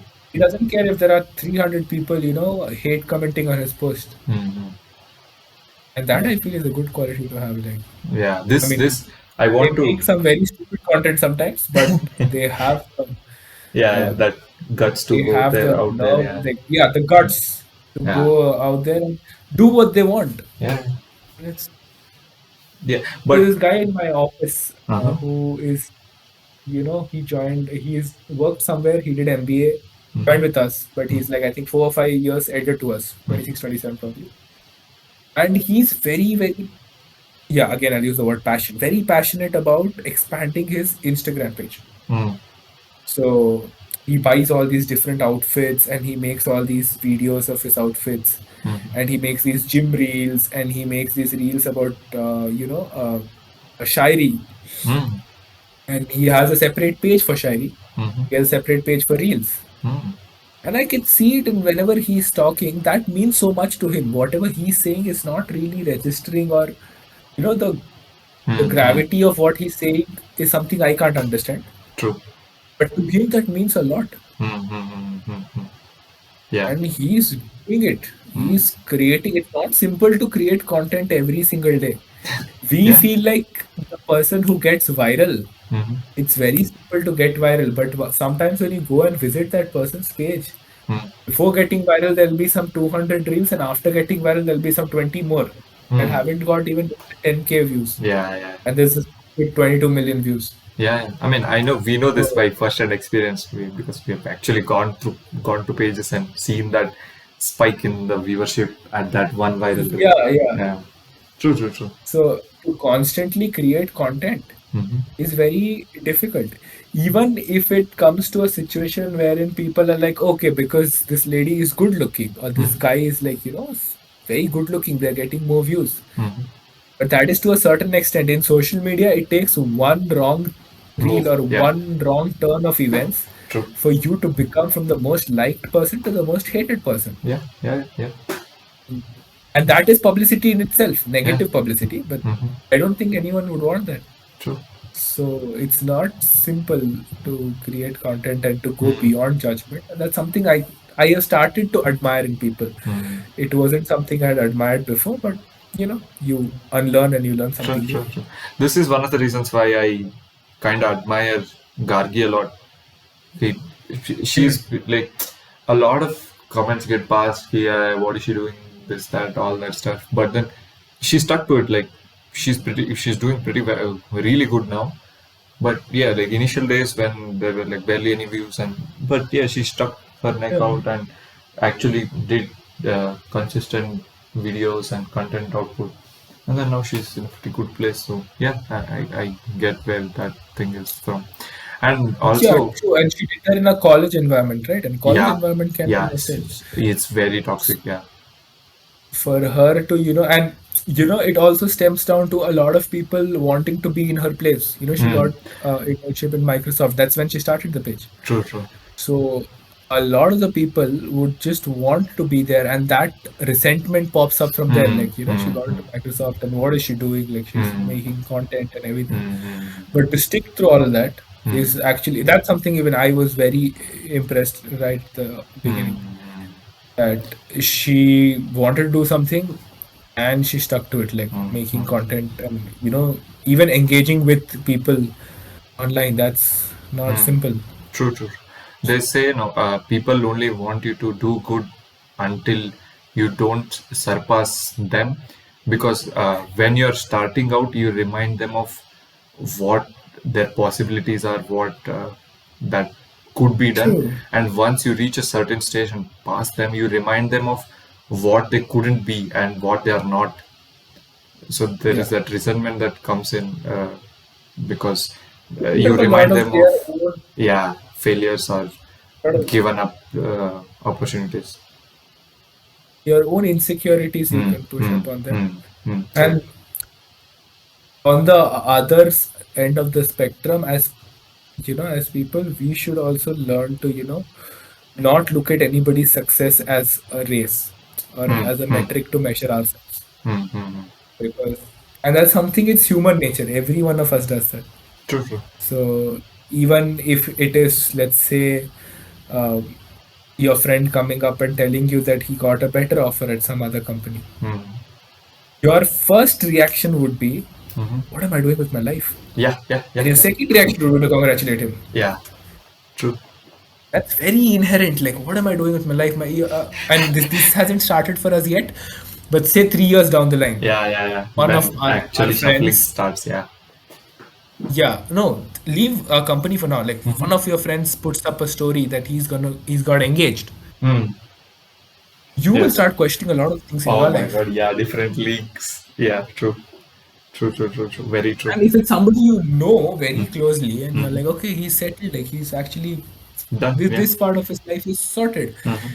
You'll be happy for him. I'm not saying that there's any True, kind of negative feelings over there, but true, there's true. negative feelings towards yourself, Hmm. That, which is what you have to address. You will uh, always want the best for him, yeah. but you're not really giving yourself the space to exist. You Hmm. are constantly in your mind either demeaning yourself or telling yourself, that is the benchmark that he You has have set to, now. yeah, yeah, Now yeah, go for yeah. it. Hmm. Hmm. Yes. Whether you want it to or not, go Yeah, for it. yeah, yeah, yeah. That is very true. So Yeah. that other end of the spectrum is also something we'll have to work on. Hmm. Yeah, Yeah, I I think mean, we need to. not being in peace with yourself is kind of the main reason, I guess. Yeah. You are constantly trying to compare your standard of living with somebody else's and being, oh, he's done that, she's done this. and what am I doing with my life? Yeah, Yeah. true, true, So very true. that's another thing that we need to start differentiating. Like for me right now, Hmm. like just as you said in the beginning of the podcast, Hmm. being at peace with yourself Hmm. and thinking what next are two very different things, but both have to coexist. True. So for me, what when or I guess it's the same for you also. When you think and being at peace with yourself, you think of a situation where you're not thinking what next. Hmm. Hmm. Hmm. Hmm. But that's not what it's supposed to be. Yeah, I mean, I don't think we'll ever What? reach a point where we won't think what next. Yeah. Yeah, true. And that is also one of the reasons why you're not at peace with yourself at this Hmm. point. Hmm. Like Hmm. both of them have to coexist for you to, Yeah. you know, not question yourself at the same time, just keep Hmm. going in the direction that you're going. Hmm. Somebody else's success does not mean that you are doing something wrong. It just means that Yeah. they've had that one blip in their mundane life. Hmm. Yeah. I mean, you The will. timelines get different. Yeah, you will definitely have a blip in your mundane life when you'll go to your group or whatever and you tell them ki this Yeah. happened and there is this great news, and you tell them, and that time you aren't thinking that yeah, like now I did it, that there is no that inverse feeling of what you're feeling when somebody does something and you're like, I want to do that, what am I doing with my life? There is no inverse feeling of that when you achieve it and your friends are congratulating you. You're not feeling that other side of the feeling. True. Yeah, so Yes. that is very And I imbalanced. feel like one thing we have done very good is even though we have these feelings of insecurities within us, Mhm. we are actually very genuinely happy for the people in our lives. True, true. So we have made that circle that is almost a family. I think uh, even more than family. mm, So if something good happens, uh, from your perspective, something good happens, you are not thinking twice before telling it to me or to our group. yeah, Because you know no one is manifesting anything bad for you. yeah, true, but I Everyone think in here is manifesting good things. I think that is like I don't know, but I think we kind of lucked out on this a lot, and like got a very least toxic group, I would say. Like Yeah. We we, lucked out on it. yeah, My point here is we are working hard on making ourselves that. true, So when I say that you are okay with sharing with eight other people, hmm, you are also part of the eight other people when I am sharing something. correct, So you are hmm, making yourself to that extent that yeah, I have my own insecurities and everything, but I'm genuinely happy for a person in my life. hmm, And I would do anything, to help that person or to, yeah, be yeah, part true, of their journey, part of their true, happiness, part of their bad days. true, true, true, So you can depend on luck all you want, but once unless you become that person, you will never attract those kind of people. hmm, You have to first become that person, that giving person, hmm, to actually find the circle who gives. Luck obviously plays a major factor, true, but at least we have mastered being a nice person from our side. hmm, So in today's world, that also is not very easy to find. Like a lot of people can blur the line between feeling insecure and demeaning ourselves for somebody's success, and hmm, at the same time not really being happy for somebody's success hmm, hmm, hmm, hmm. or sabotaging somebody's success. Yeah, That yeah, is where I feel the risky. That's where risky business starts. Like if you're hmm, around those kind of people, that's and toxic. you'll get to know that soon. But a lot of the people are constantly trying to sabotage whatever you're doing.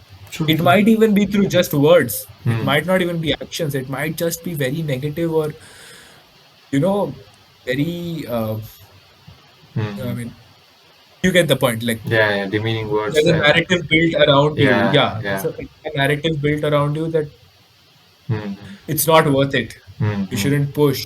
hmm. That Hey, can be very uh-huh.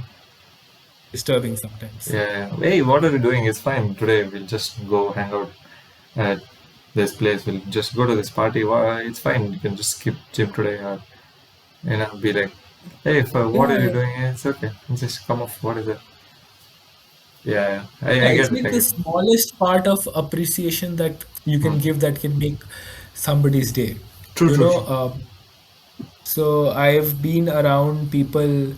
who are very, very emotional, highly emotional. Mm. They, they do these small, minute things for other people that other people don't even realize. And it's Mm. not even wrong. Mm. Because they have that high level of emotional intelligence, Mm. they do these things to make other people feel good. The other person might not have that emotional intelligence, might not even have thought that something like this could have been done. True. So they can sometimes go unappreciated. Mm. But if I realize that someone has done something for me, even a small token of appreciation would mean a lot. So True. that's when I say that's building a positive narrative around a person, Mm. where you're appreciating even the smallest of details, Mm. and that can make a huge difference in that person's day or that person's life. Mm. What? Same way, if you just say something like, "Why did you have to do this? It didn't even make much of a difference." That Ah, is like yeah, that's hit.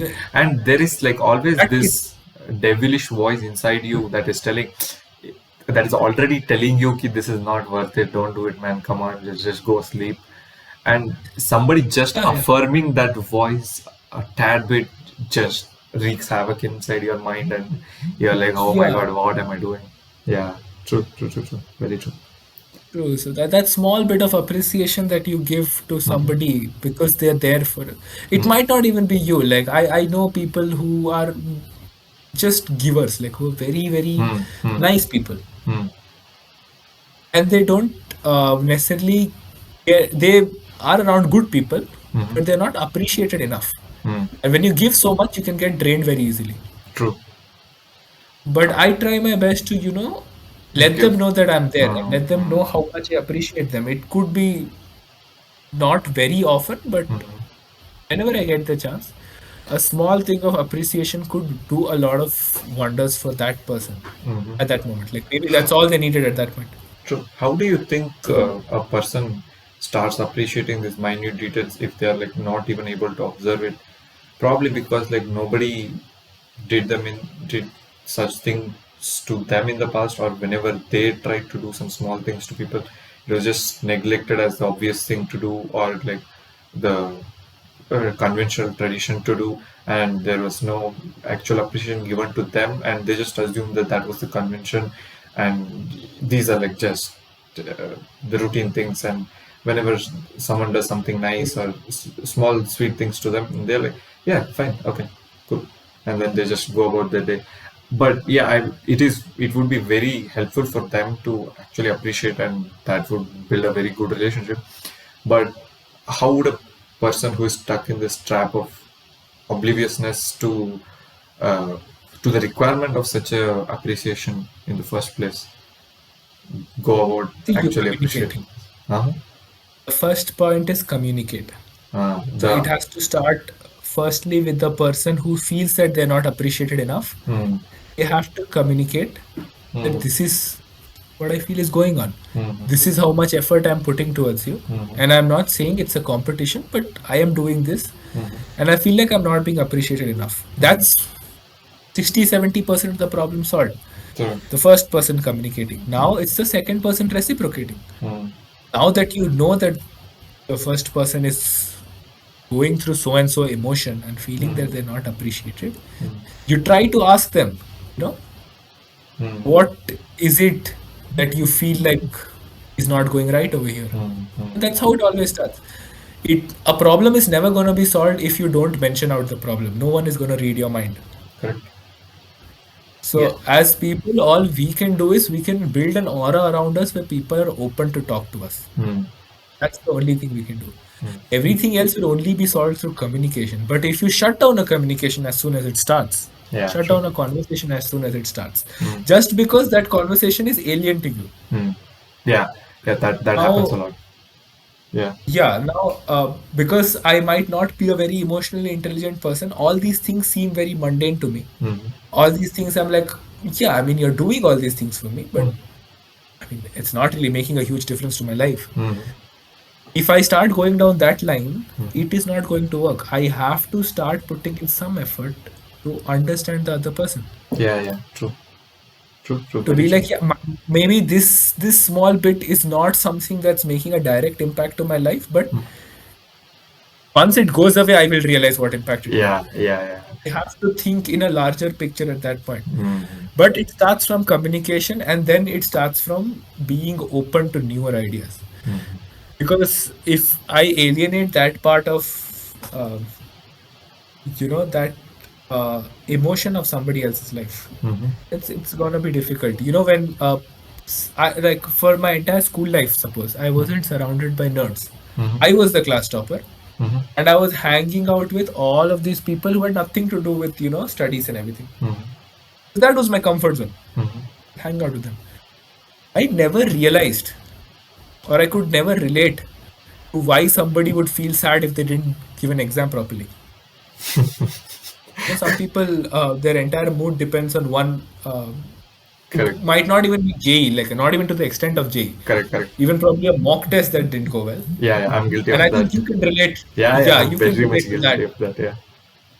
For a major portion from first, second, and third year, I had not, uh, I could not relate to it. Mm.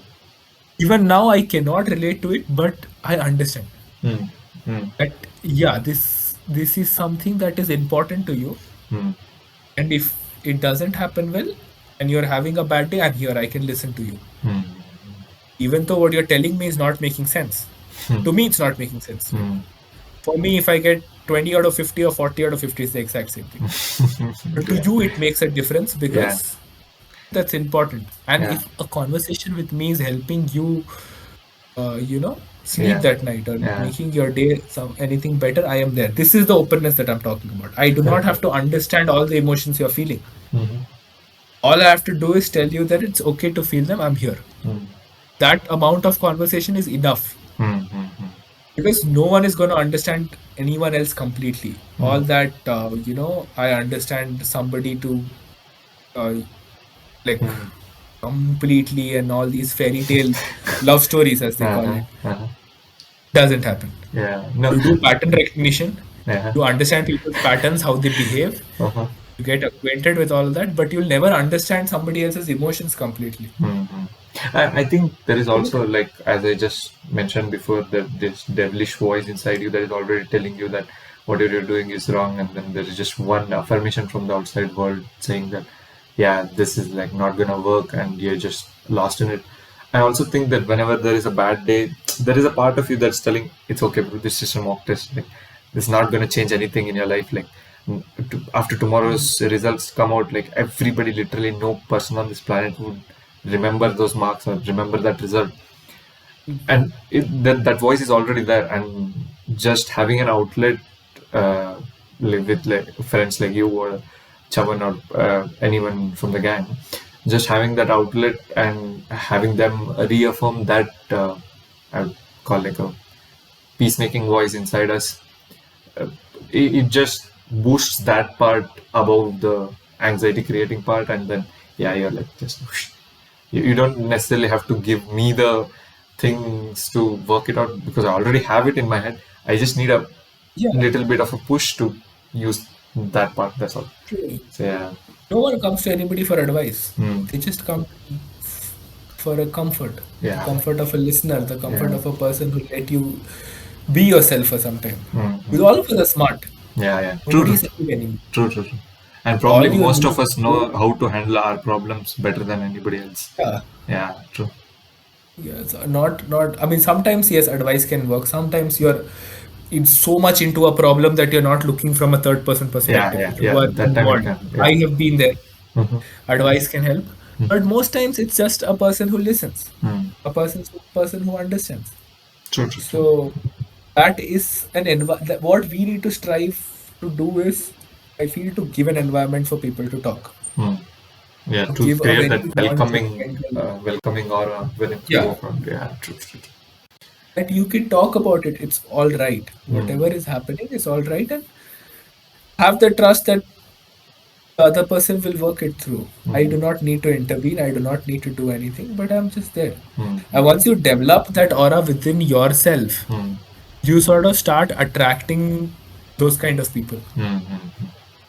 Yeah, you The attract kind what of you are. people who are, yeah, you attract what you are. You are open to a lot of new thoughts. And it's a two-way thing, right? Like Mm. when I can't relate to something you're saying and I'm listening to you, Mm-hmm. I am learning something new that day. True, true. That you can't relate to something I am saying.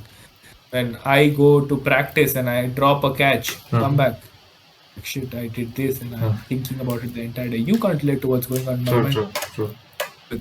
But you're there, you're listening, you are Mhm. getting a new perspective that will help you understand some other people in your life further. Yeah, yeah, yeah, very much. Mm.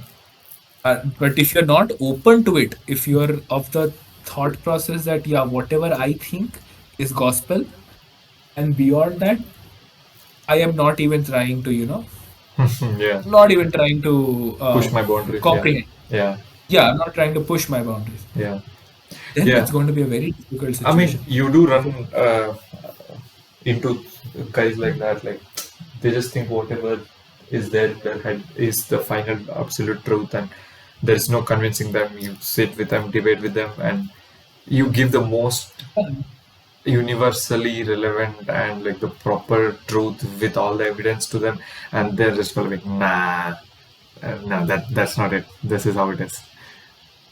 Yeah, I mean, yeah, true, true. But yeah, be trying to be that comprehensive one is what I think we should strive for. Yeah. Yeah, A let's. lot of Mhm. people. You've got something to. Yeah, no, I was just saying that the world needs a lot of listeners, True. and it Yeah. helps, when you listen to people than just talking about yourself, Mm. because that's not going to add any value. Mm. I do that in office sometimes. Mm. Like, I'm just listening to people what they're saying because I'm the youngest over there. Mm. I just have things to gain. I have nothing to speak. True, true. I have nothing to give them, Mm. but I can gain a lot of things if I just listen. Mm. And I see a lot of the people who are very full of themselves, just talk about themselves, and Mm. I feel that stunts growth. Mm. I heard this line from somewhere. Ki, are you actually listening, or are you just waiting for your turn to talk? Yeah, I think you told me about this, and I Ah, have been yeah. guilty of waiting for my turn to talk a Yeah, lot of the yeah. time. True, true, true. But Even I have been guilty. That is yeah, why such stuff sticks to you when you're like find yourself guilty and you're like, oh yes, shit, I've been doing this and probably shouldn't be doing it. Yeah, yeah. Let's. sometimes you just Uh-huh. yeah, sometimes you just listen. Sometimes Yeah. you don't. Sometimes it's not a conversation; it's a one-way thing, and Hmm. that's pretty good too. True. So, Yeah. and growth. Yeah. I usually ask everybody on my podcast this question: what would you do if you met your first year uh, self, like Ishan, who entered NITK just now, with fresh Mhm. bags? Yeah, your parents just left you in hostel and we went back to Bangalore, and you get a chance to meet that guy. What would you talk to him about? The first thing that I would tell him is to take things easy, Uh-huh. in the sense that a failure can always be converted into a success. True. One failure doesn't have to stunt everything. I felt the guy I was in first year took a failure so much to his heart that he just didn't try anymore. Mm-hmm. So I still feel there's some part of me that does it, Mm-hmm. but life doesn't stop. True. And I have made peace with the fact that life doesn't stop. It might be your worst day, but you have to get up the next day and do the same things again. Mm-hmm. And it'll probably get better soon. But I'll just tell him to not add so much value to either success or to failure, Mm-hmm. that you are thinking about it in a year's timeline. Mm-hmm. So you're like, okay, suppose I want to start learning guitar tomorrow. Some part of me would always be like, okay, maybe 2 years later I'll become a very good guitar player. That is the only thing that I'm focusing on. Mm-hmm. Not that tomorrow I have to practice guitar. Yeah. True. Or when I didn't want to start coding, I was just scared that I'll become one of those people behind a desk. Mm-hmm.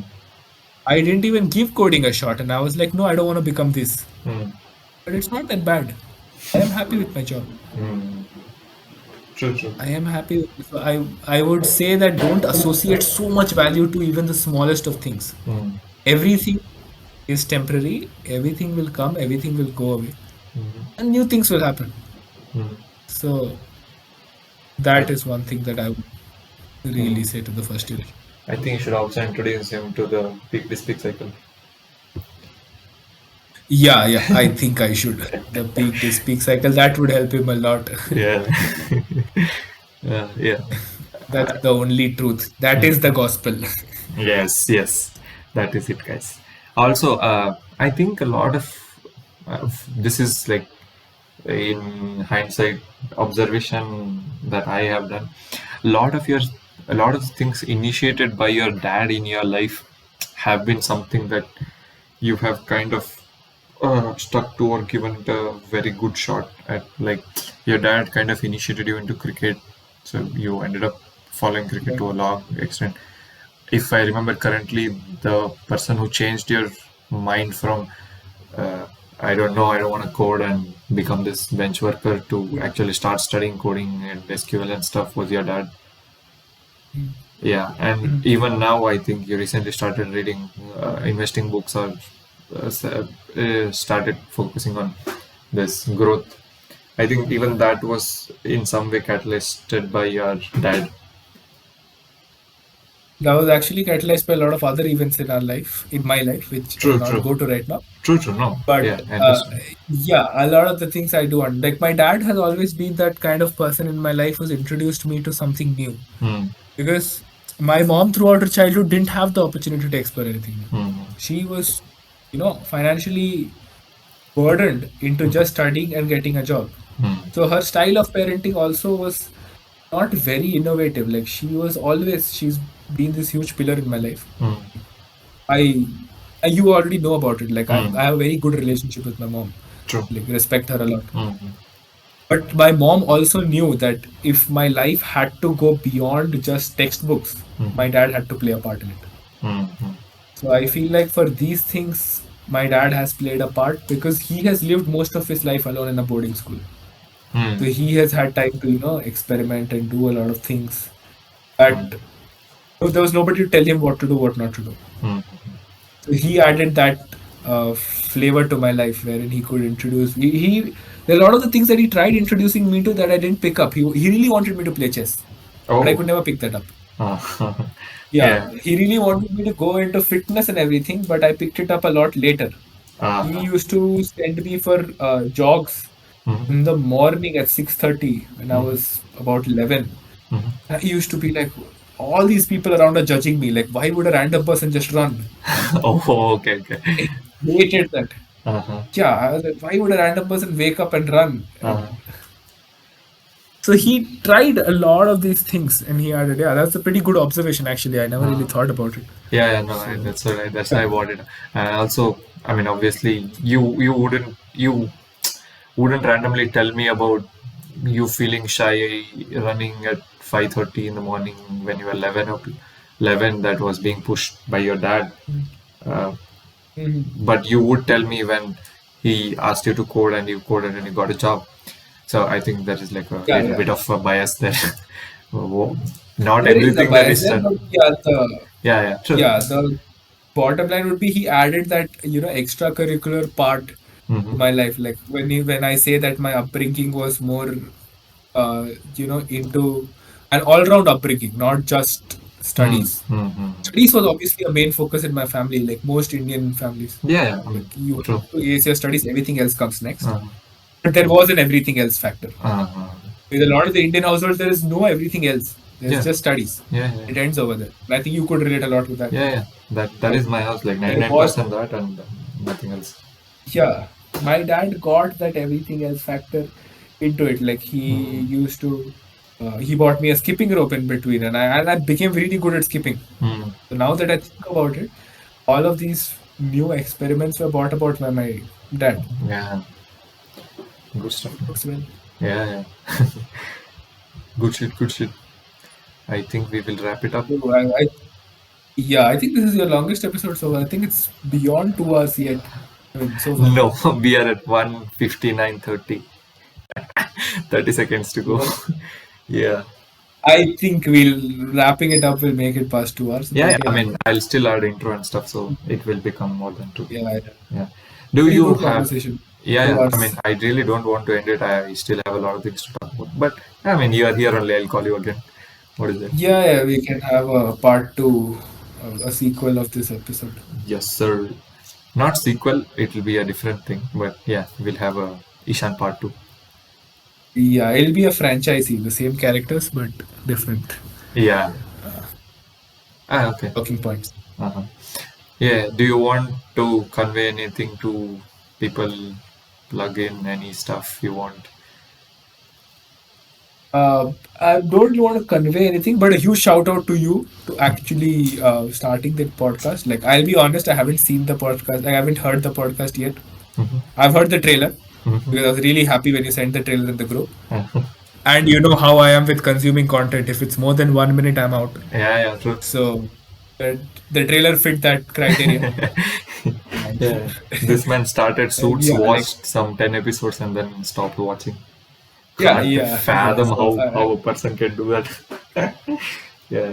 I have done that with a lot of shows. There are a lot of incomplete, things in my watch list or Mm, in my continue watching. mm. But yeah, a huge shout out to you for actually, Yes, going sir. forward with this and being consistent, making episodes weekly. Yeah, thank you, thank Like you. it's given you something to look forward to beyond your office life, and I feel like you really needed that True, and after also college. the kind of more important goal with this was to kind of get these mindsets that people have. Like a lot of what you talk with me today are like probably things that were kind of familiar to me, but talking it out with you kind of puts a different perspective on it. And like I learned a lot of things today, like you pointing out that having just a passion to wake up is itself also a passion, and it's not doesn't just have to be like a bloody soldier running with swords. But yeah, stuff like Yeah. that. So like understanding people's mindsets, like I have already whatever number of guests I have had, like each person has their own individual thing. This kind of hit me yesterday also. Like I was coming back home from on metro, and this moment where you're just like out of your things that are running in your head, and you just see like there are a ton of people in this metro, and like you're just keep everybody has something or the other going on in their lives. And I just take a glance like this around, and like, there is some five people holding their mobile. One of them is on a Teams call with their manager, having a meet in the busy metro. One of them is watching a movie. One of them is scrolling reels. One of them is texting somebody. So like there is just like this huge immense burden I have, like we all feel of our life. So much decisions we have to take, so much things are happening, that is happening with every other person that exists. Like every other single soul you see is like, yeah, that just blows my brains out. It's like trying to comprehend how many stars are there in galaxy and stuff. This is something I actually do very consciously. When I'm actually going through a very bad day, Hmm. I just take a random BMTC and travel. Oh. Oh yeah, I also want I to talk to you might about your do. solo traveling things. We'll Mhm. go over that in the next episode. Yeah. So, I mean, just on a shorter note, Hmm. I just travel, maybe with or without music. But I see the same things that you tell me. Hmm. Like hundreds of people having hundreds of problems. Nothing is stopping. Yeah, But when I go back into my room, my life stops. yeah, Because I'm very fixated at that one thing that's not working out. yes, true, true, very When I true. go out, I Hmm. realize that even if that one thing is not working out, I'm still going to wake up the next day. And all of these people are going through the same thing. Hmm. The number of people in a bus, the number of nobodies in a bus, Hmm. and nobody other than that person over there cares about what's going on in his surroundings. True, true, He's very there, true. he's alone. Hmm. So many of us are alone. Hmm. We have people in our lives, but in our mundane activities, we are alone. But that helps you get a perspective that this isn't the end of the world. True, true, This true. problem that we have Hmm. is it, and I do that consciously. I'm glad that you realized it in the metro, Hmm. but it actually helps when you're Hmm. having a very bad day. Just going out Hmm. and being around people. You don't have to talk to anybody. Just Hmm. being around 30, 40 people makes you feel like, yeah, if these people are tackling their issues, I'll tackle it too. Hmm. So It's just like yeah, that. also when Uh-huh. Yeah, go on. yeah, like when you said about how the podcast helping you to get into other people's minds, and Uh-huh. that's actually a very brave thing to do. Hmm. To open yourself up to so many different opinions. Hmm. When we just talked about how insecure we can get about our own opinions or True. about our own. To open yourself up to so many opinions, it's itself something that I'm really proud of you for doing, Thank you. Thank you. because I know how you have created an opinion, created opinions on things. Like it has taken time, because for you, learning and unlearning was very concrete things. True. So many years of learning, unlearning was very difficult. For you to open up your mind to other people's thoughts, other people's stories, is actually a very big thing to do. Us doing it informally is fine whenever we talk, but to document it and to even go back and listen to what you have said True. takes a lot of courage. True. So yeah, I'm really proud of you for doing that Thank you. Thank you, sir. consistently. Yes, sir. Thank you. Thank you.